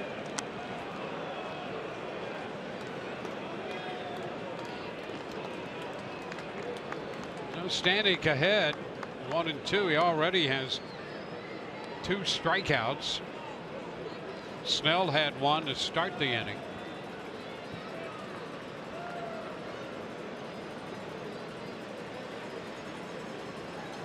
And the 1-2 with the runner going. Strike 3 called. Throw down, but it's academic. So 4 strikeouts in the inning by Rays pitching. 3 by Stanek.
But he was very impressive, you know, in this battle of these young lefties.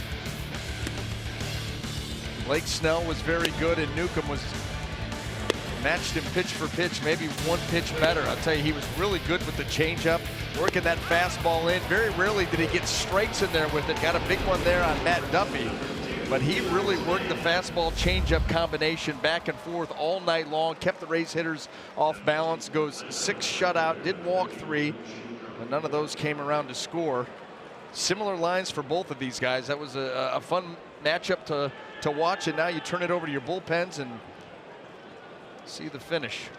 Shane Carl is the new pitcher, 26-year-old right-hander. Denard Span is pinch hitting here. Span hitting for Robertson to begin the Rays half of the 7th, and the pitch is wide. So Newcomb 6 innings, and now Carl.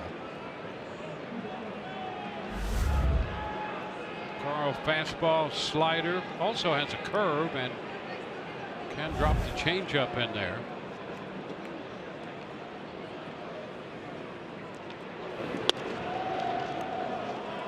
Fastball taken for ball 2.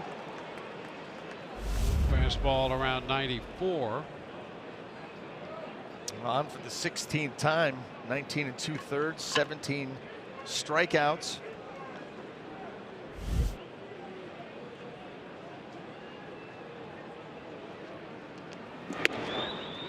And he falls behind Span.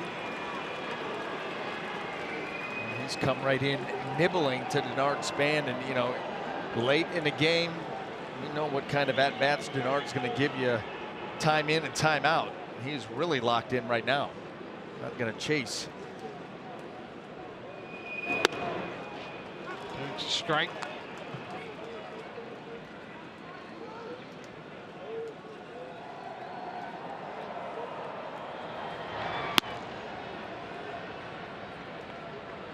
JJ Mentor up in the bullpen.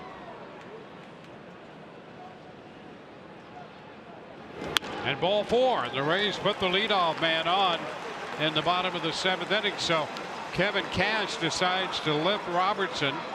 Pinch hit Span, who draws the walk, and the Rays put the leadoff hitter on for only the 2nd time tonight. Ironically, it was Robertson who walked to open the 2nd inning.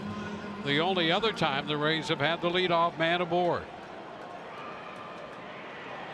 Well, oftentimes those come back to bite you. And Carl missing wildly with 4 of the 5 fastballs. It's Adeiny Echeverria at the plate. And a strike. Echeverria went for it. Not sure he thought he did, but that's strike 1.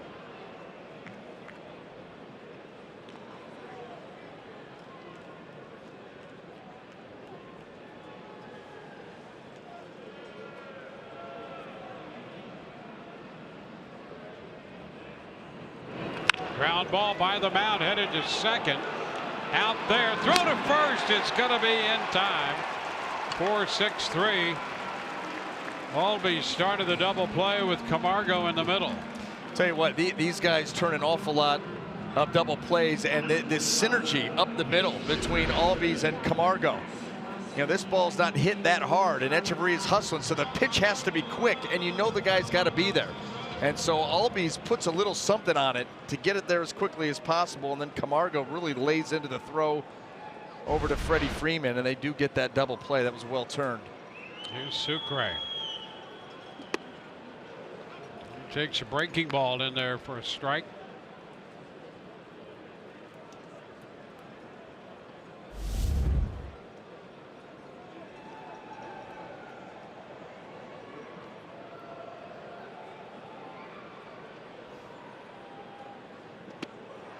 And chases this one.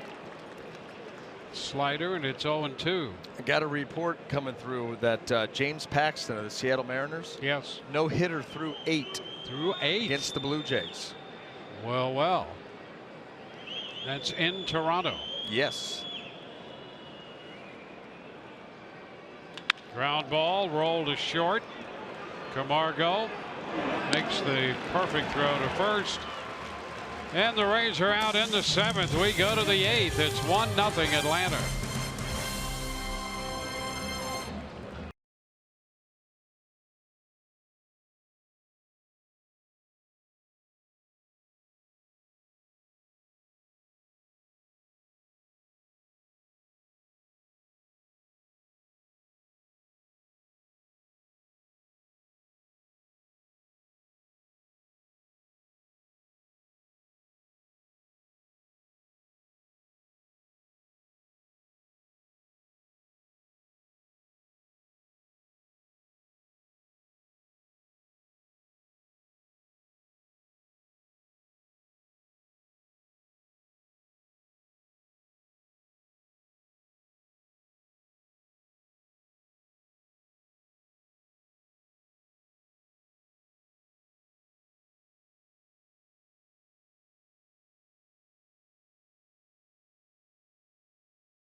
Pair of two young lefties starting this one, Snell and Newcomb. Now it's in the hands of the bullpen. The only run so far in the third on the home run by Ronald Acuna Jr. We go to the eighth. Joey Wendell enters the game at second. Robertson lifted for the pinch hitter, and Denard Span stays in the game and plays left field. Acuna Jr. up here to lead off the eighth. A strike to count with Ryan Stanek on the mound. And that's a ball. I think Sucre thought they might have had a strike with that slider there.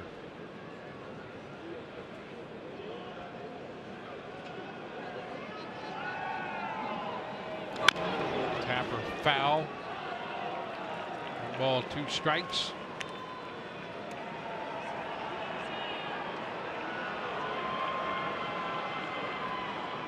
Well, the Rays bullpen trying to hold the Braves right where they are and give the Rays a chance here in the late stages of this game.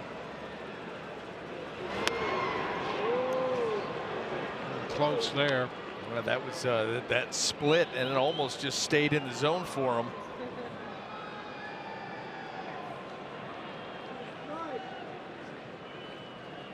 Two and two. It's popped up, foul ball. Or is it? No, that ball bounced back up and falls on the infield, and it came up and hit Echeverria. That ball short hopped Echeverria. It hit the speaker.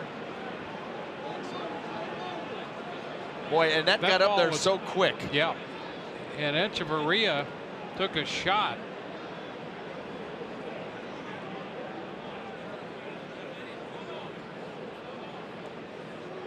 That ball straight up.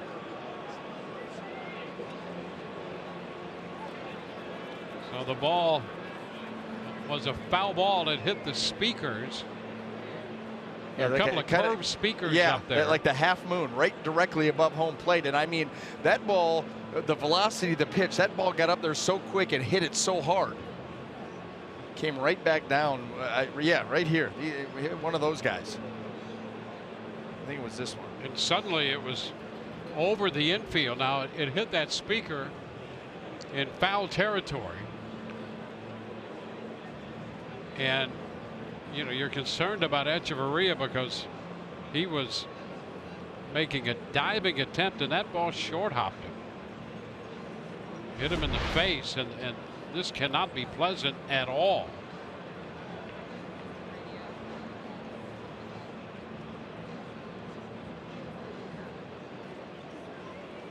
Now you see it right there on a short hop. You could see immediately C.J. Cron calling for help.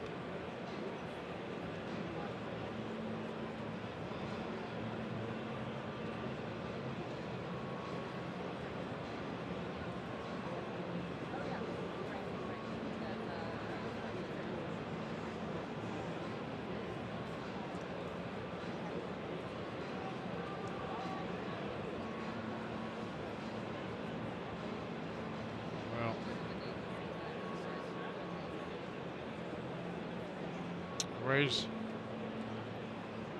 gonna have to make a change here, and I'll tell you,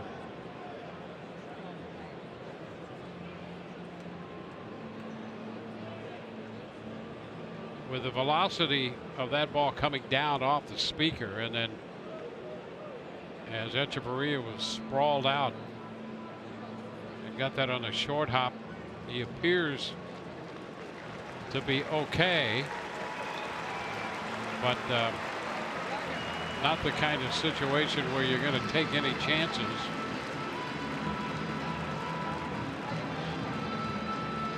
So Kevin Cash out there, and the Rays will reset the infield. Brad Miller is going to come off the bench,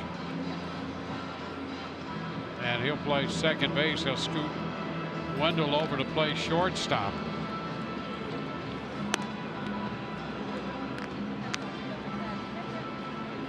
So that will be the change, and Echeverria there You know, that's the thing too. You talked about the velocity of it coming down. You know, a lot of times if a ball does hit a ring, you know, it glances it, it stays up there, allows guys to settle underneath it, even if there's a change in direction. That thing went up and came down so quick, and it, you know, it hits that curved speaker and shoots it back out into the field of play. So guys didn't have time to really react. I mean, it just, everything happened so quickly, and you could see the left eye of Echeverria kind of favoring that. Well, Acuna Jr. back in, and he lines this one up the left side. That's a foul ball. So the Rays now have Duffy still at third. Wendell, who just entered the game at second, has moved over to play shortstop. Brad Miller in the game at second. Crone still at first. With Stanek on the hill. Another 2-2 pitch. Upstairs. It's full, 3-2.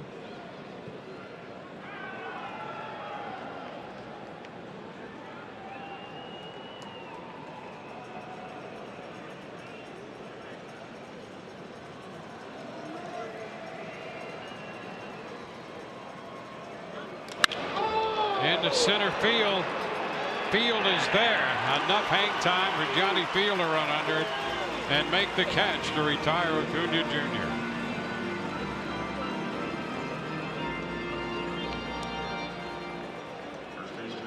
One gone in the eighth, and the first baseman, Freddie Freeman,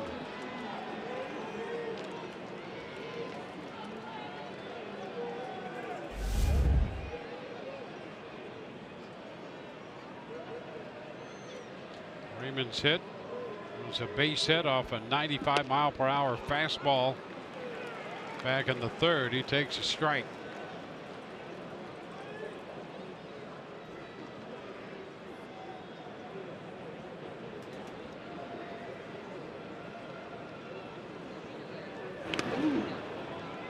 One and one. Freeman retired in the fifth. The shortstop at the time, Echeverria, on a ball toward the middle. That ended that threat by Atlanta when Culberson opened the inning with a triple and was stranded there. This one is lifted foul out of play.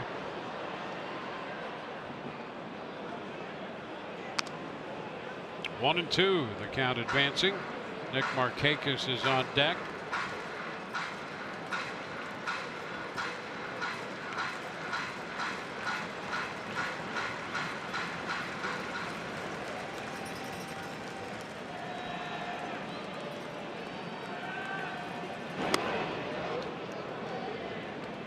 Two. Got a no-hitter in Toronto. The Mariners have won that game. That's just over. Paxton with the no-hitter. Now ball three. Freddie Freeman with a full count.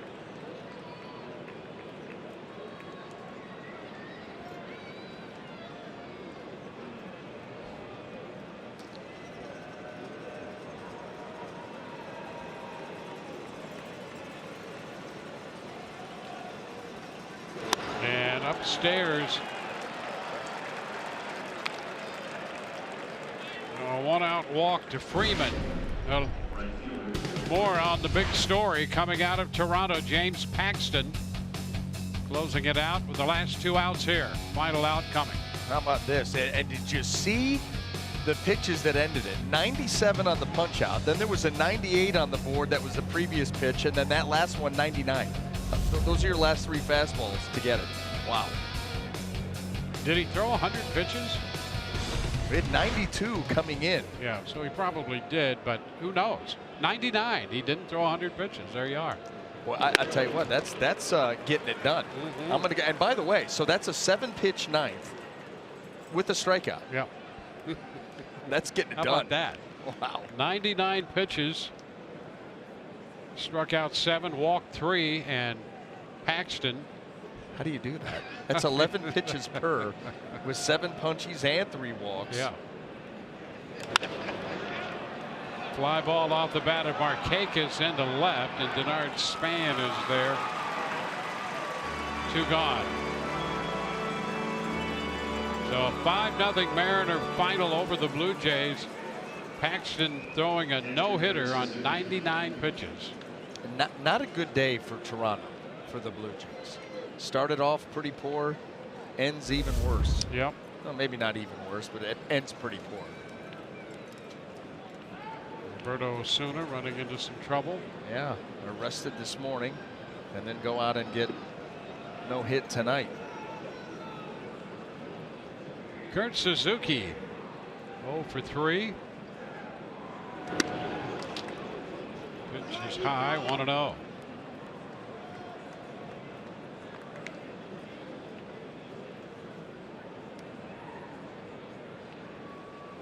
We're in the 8th here, and the Rays down 1-0.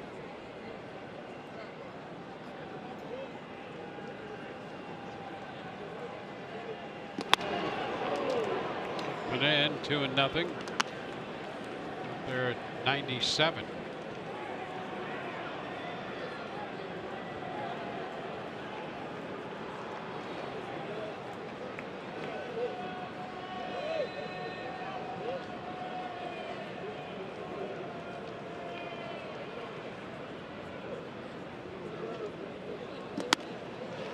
And now he's behind 3-0.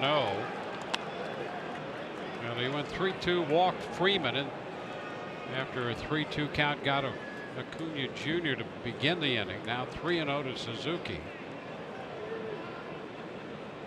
And these were some of the issues he has battled, Stanek with the great arm. And he loses Suzuki on 4 pitches to push Freeman up to second base. So 2 walks in the 8th. Cash on the phone. Here's what's coming up tomorrow on Rays Live. Pre-game shows presented by your local Honda dealers. And we'll hear about Brad Miller's approach at the plate. And Orestes will break down the young, talented Atlanta infielder Ozzie Albies. Sucre and Stanek spend some time on the mound, and Johnny Venters gets up in the bullpen.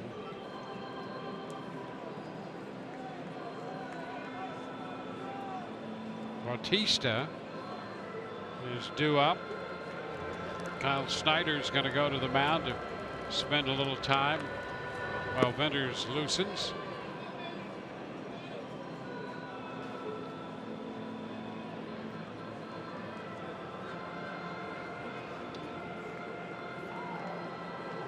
Cuzzy out to try to move that along.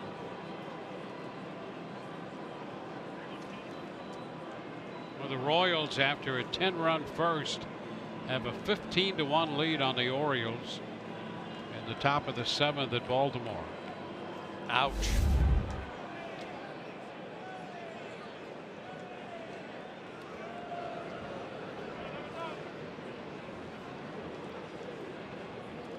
Here's Bautista.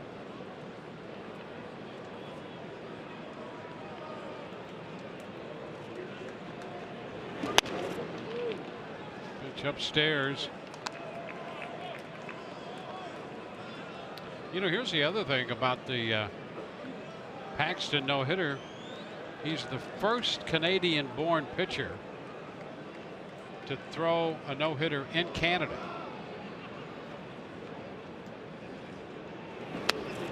Down and in, 2-0. Second Canadian pitcher overall to throw a no-hitter. Dick Fowler back in 1945 threw one for the Philadelphia A's against the St. Louis Browns. Well, the problem from the Canadian point of view is he did it against their team. I don't know if they're too appreciative of that. Yeah, I wonder how the cheering went. And if he's allowed back.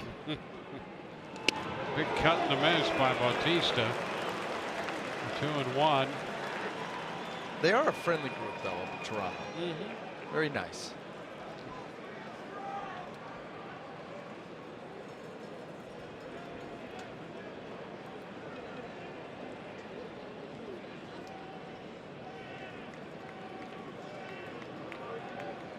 Two men on with 2 men out. The 2-1 pitch. That's a strike. Bautista takes a 97-mile-per-hour fastball in there. Yeah, right down there at the knees. He doesn't like the call, but that ball was there.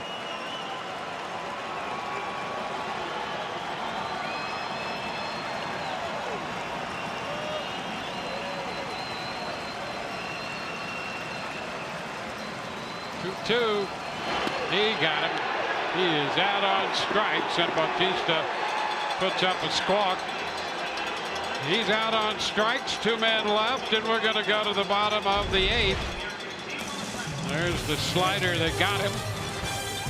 1-0 Atlanta.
New pitcher is A.J. Minter, pitcher number 3 for the Atlanta Braves. Joey Wendell will lead off against him.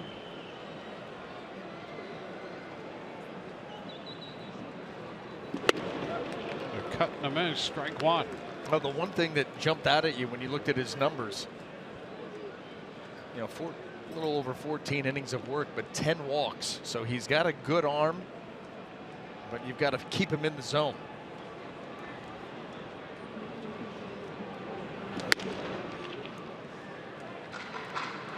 1-1.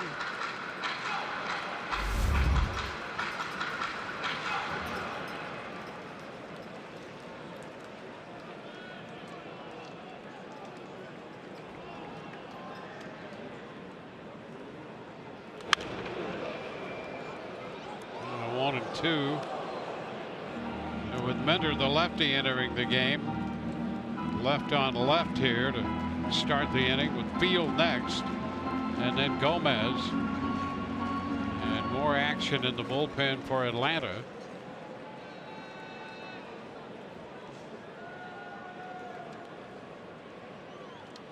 It's Dan Winkler down there in the bullpen. There's a liner into right. Coming in briefly, Markakis, and he put on the brakes and retreated a couple steps. So Wendell lines to right for the first out in the 8th. The Republic Bank Draft Room, exclusively for Rays season ticket holders, lends hospitality and comfort, offering local craft beers and signature food items Tropicana Field's premier destination area exclusively for Rays season ticket holders. The Republic Bank Draft Room. Call 888-FAN-RAYS for information. County Field takes a fastball high. Minter with that one in at 96.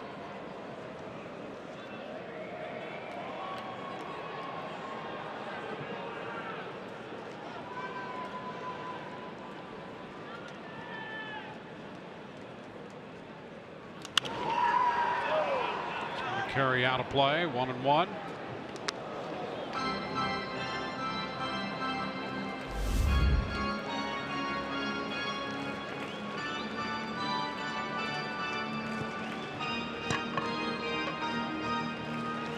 Alex Colomé up in the bullpen. Venter's up as well. He was up last inning.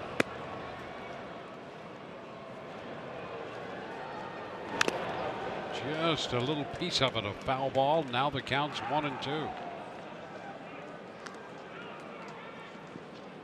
Well, you've got the lefty Inciarte leading off that next half inning. Obviously, depending on what the Rays do here offensively, you might see Colomé.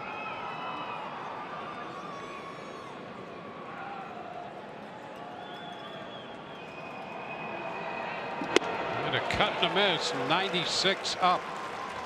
And Field is out number 2. Well, H.A. Minter, you have 2-pitch guy, fastball, slider. He stays behind it, he spins it, gets it up above the belt there, between the belt and the letters.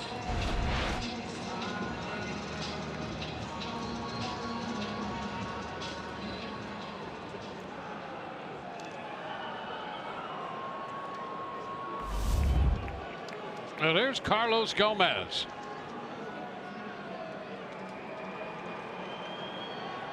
Gomez looking for his first hit tonight.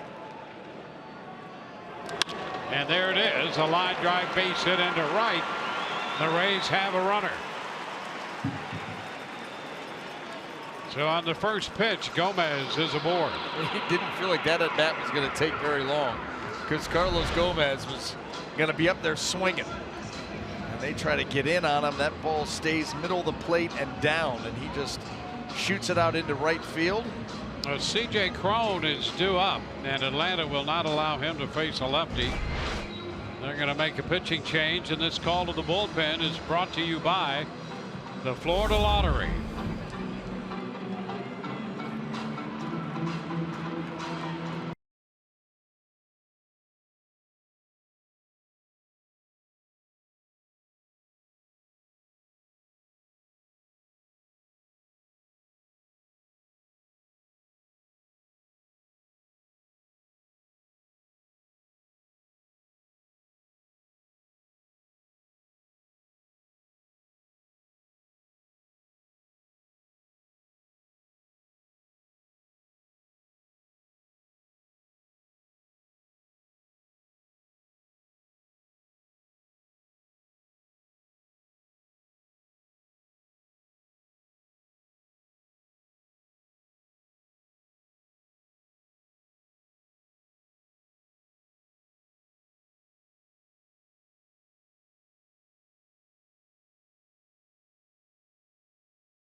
Rich and Orestes will break down the pitching matchup and the work of Blake Snell and that of Sean Newcomb. We'll hear from Kevin Cash and sound from the clubhouse. Dan Winkler, the new pitcher, in to face C.J. Cron. First to move to first. Winkler was a Rule 5 pick by Atlanta back in 2014, and he's had all kinds of injuries since then, recovering from elbow surgery and a fractured right elbow. And the pitch is a strike. And so Winkler comes in here. And Tommy John surgery in July of 2014.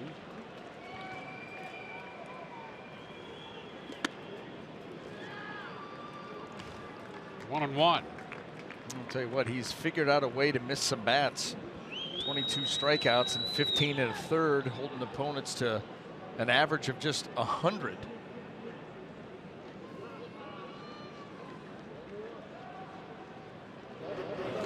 There's a foul ball back. Pitch out over the plate and up. Yeah, that's a dangerous pitch, and Winkler very fortunate that he got away with it. That was a cutter. 89 and up enough. You know, we know that C.J. Cron likes that, you know, that ball where he can really drop the barrel and drive, lift and drive, but still had a good swing at that pitch up.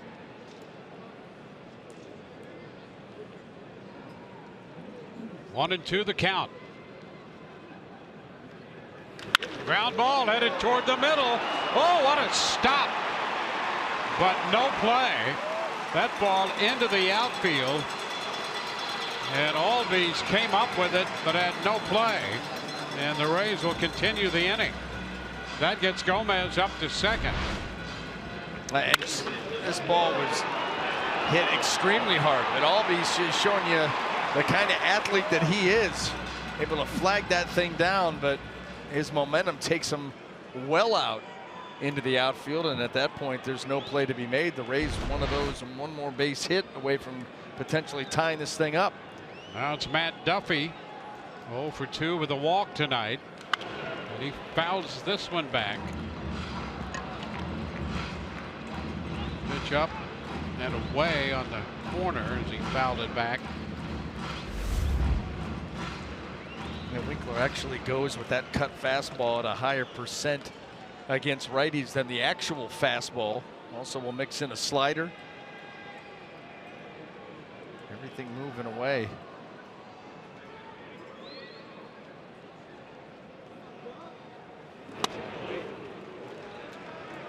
It's 1-1.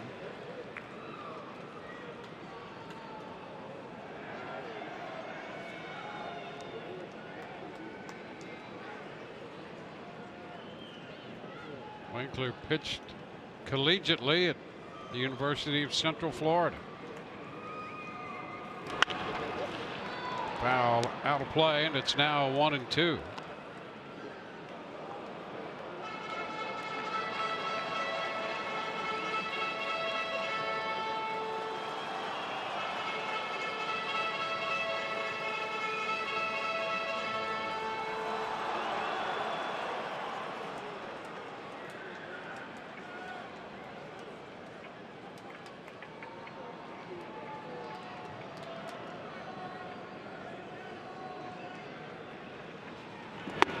And strike three call.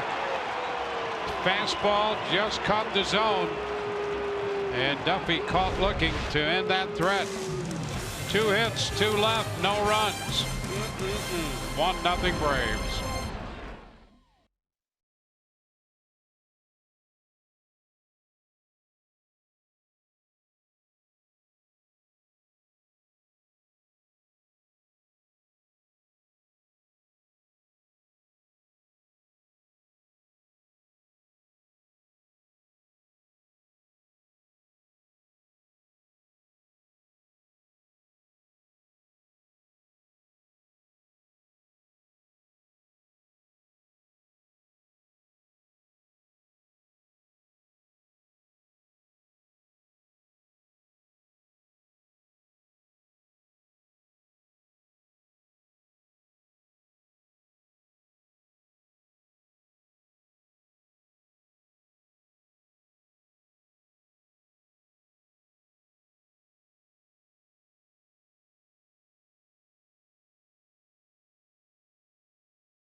a fresh catch in the first inning by Daniel Robertson on that hard hit line drive by Nick Markakis. Yeah, that was a bullet right there and saved another run.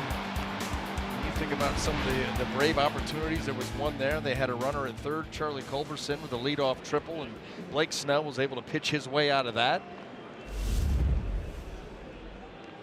Johnny Venters, the new pitcher for the Rays, their third, in to face Inciarte, and the first pitch is a strike on a foul ball. Venters back in the major leagues. There was some presence out of the Atlanta bullpen in 2010, 11, 12. He was as good as it gets. High octane. Yep.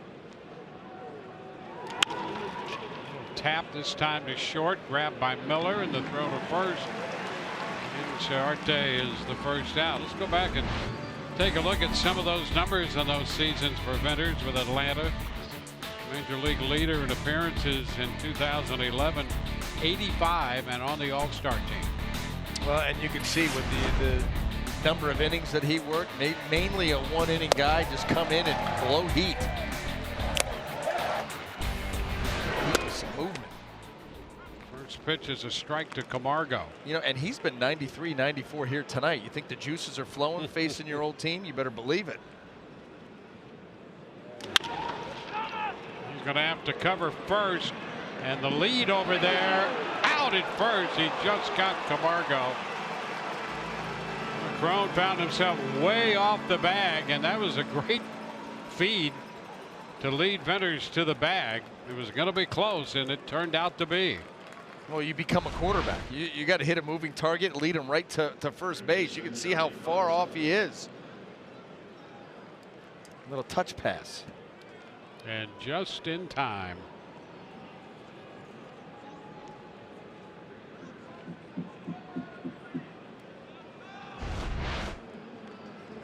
So 2 gone. Here's Culberson.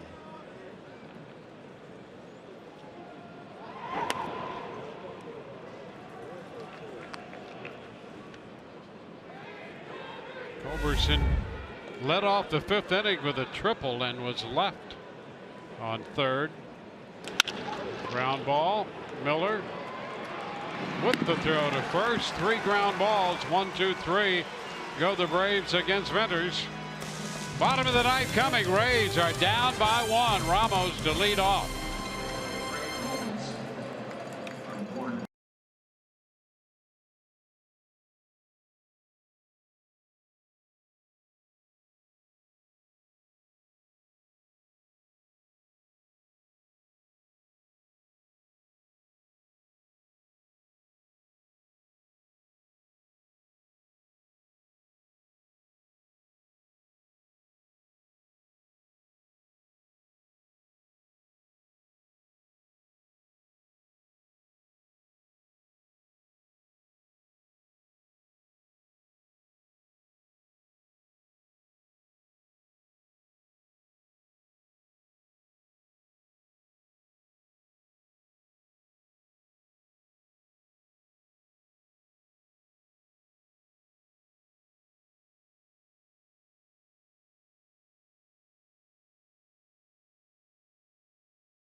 Giving the Rays a chance to come in here in the bottom of the 9th, down 1-0.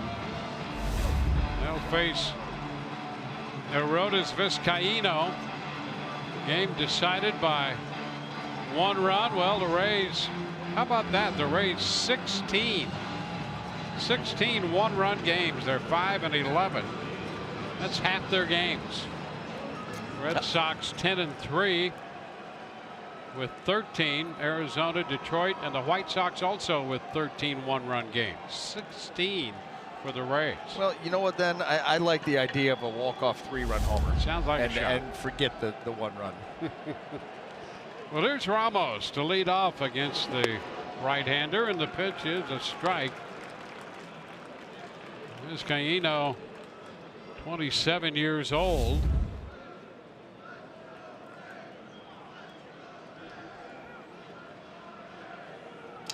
And a broken bat, base hit.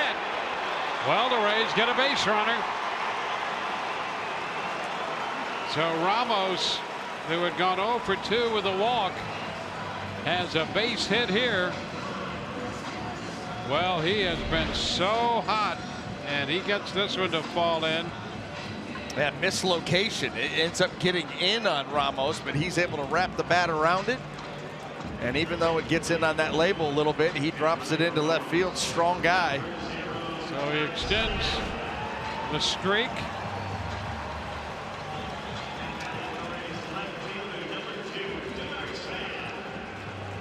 Ramos with a 15-game hitting streak now.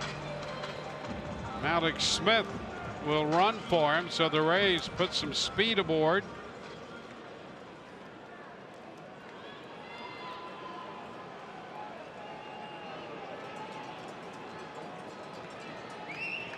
And the hitter is Denard Span.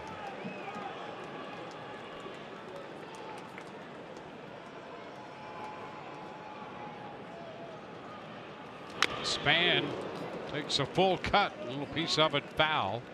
Strike one. Brad Miller is on deck.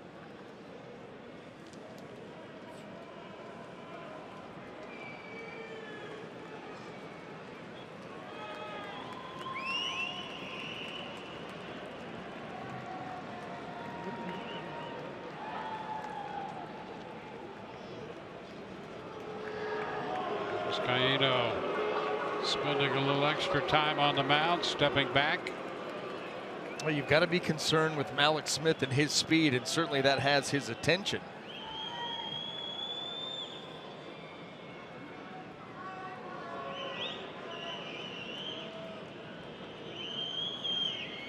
And a move to first, reaching to the foul side of the bag.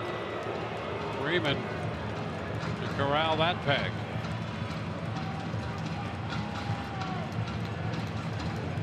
Skip one by Freeman and you've just given up a triple. But he's definitely got his attention, and you'll see if maybe all of a sudden you get a pitch, a good pitch to hit at the plate. This one to the other side.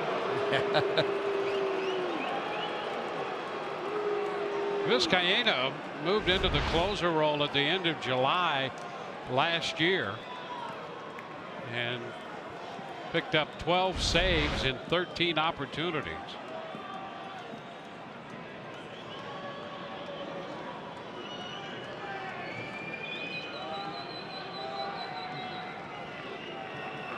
And a pitch fouled back.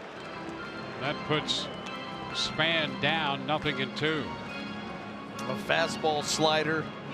Some of the left-handed hitters will see a changeup. Does have 9 walks and 14 2/3, so his command not always spot on.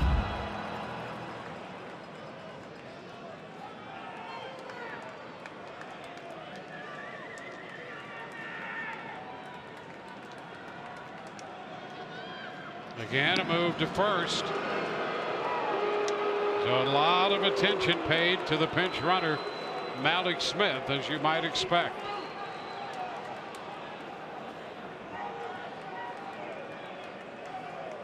Atlanta claiming the only run of the game. It came in the third on the home run by Ronald Acuna Jr. And that's a big lead there for Malik Smith. We usually see him in that 13, he's 13, 14. There's a line drive going to be caught, and the double play.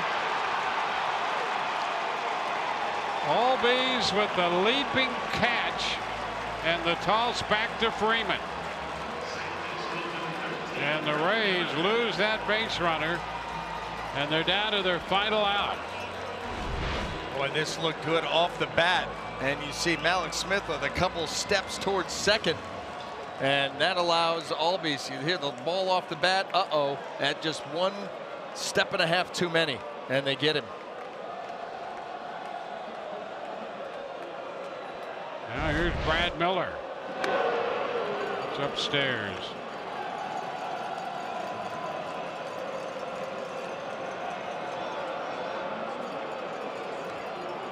Miller's with his first plate appearance. 2-0.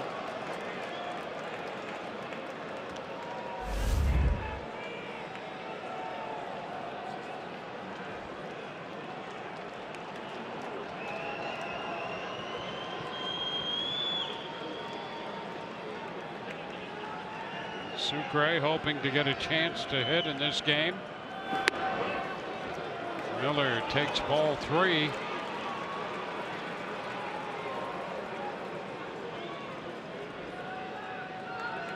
Green light him and let him hunt that heater. And that's a strike. Got the heater at 97, as you would expect. That's like, well, you got to do it again. And maybe this time is when I get you. All 4, and the Rays get a base runner. So with 2 outs, Vizcaino walks Miller, and that will get Sucre up there. He's 0 for 3, 3 ground balls tonight. Neither team has had a hit with a man in scoring position. They're a collective 0 for 9. Atlanta 0 for 6, and the Rays 0 for 3. Rays down to their final out, trying to strike late. Pitch way high. Vizcaino came off the mound, looking back at the mound. He sort of slipped with that back foot. The mound's fault.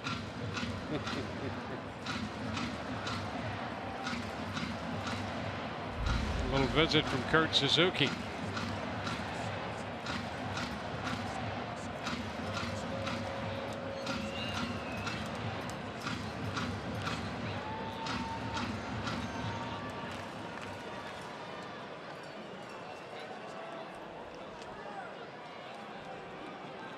Miller on first. The pitch up and in for ball 2. 2-0, and now Vizcaino is going to get a visit. Chuck Hernandez, the Atlanta pitching coach, heads to the mound. Well, he's seen enough. I mean, we talked about it.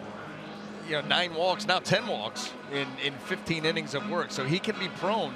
And the last 2 pitches, bad misses, badly pulled. Then he kind of babied that fastball, left it up and in. Right now, having trouble finding it.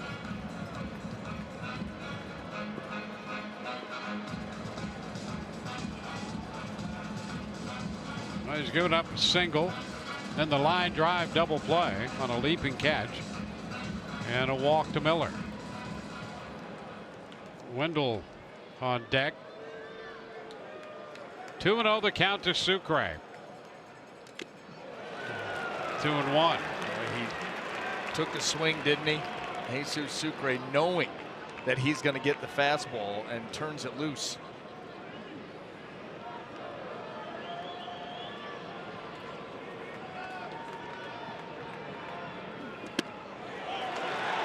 And there's a strike at 97 on the corner. In a perfect spot. Out of all of that, here comes that pitch. Yeah, Dwayne, amen. I mean, there's nothing you can do with that. So it's now 2-2. And a foul ball. Staying alive at 98. A 1-0 game, bottom of the 9th. Trying to go back to that spot and ends up getting it in off the plate. Missed by about 2 feet.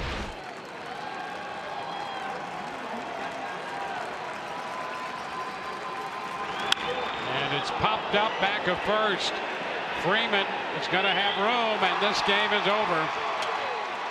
Sucre fouls out to Freeman. The Rays get a runner, leave a man in the 9th inning, and Atlanta takes game 1 of this 2-game set. It's a 1-0 final. A run, 4 hits, no errors for Atlanta. They leave 8 for the Rays. No runs, 5 hits, no errors, 7 men left. Newcomb will get the win. He's 3-1. Vizcaíno the save. Snell the losing pitcher now, 4-2. Brian Anderson, Dwayne Stats. Hope you've enjoyed the telecast. If not the outcome, Rays Live, the postgame comes your way next.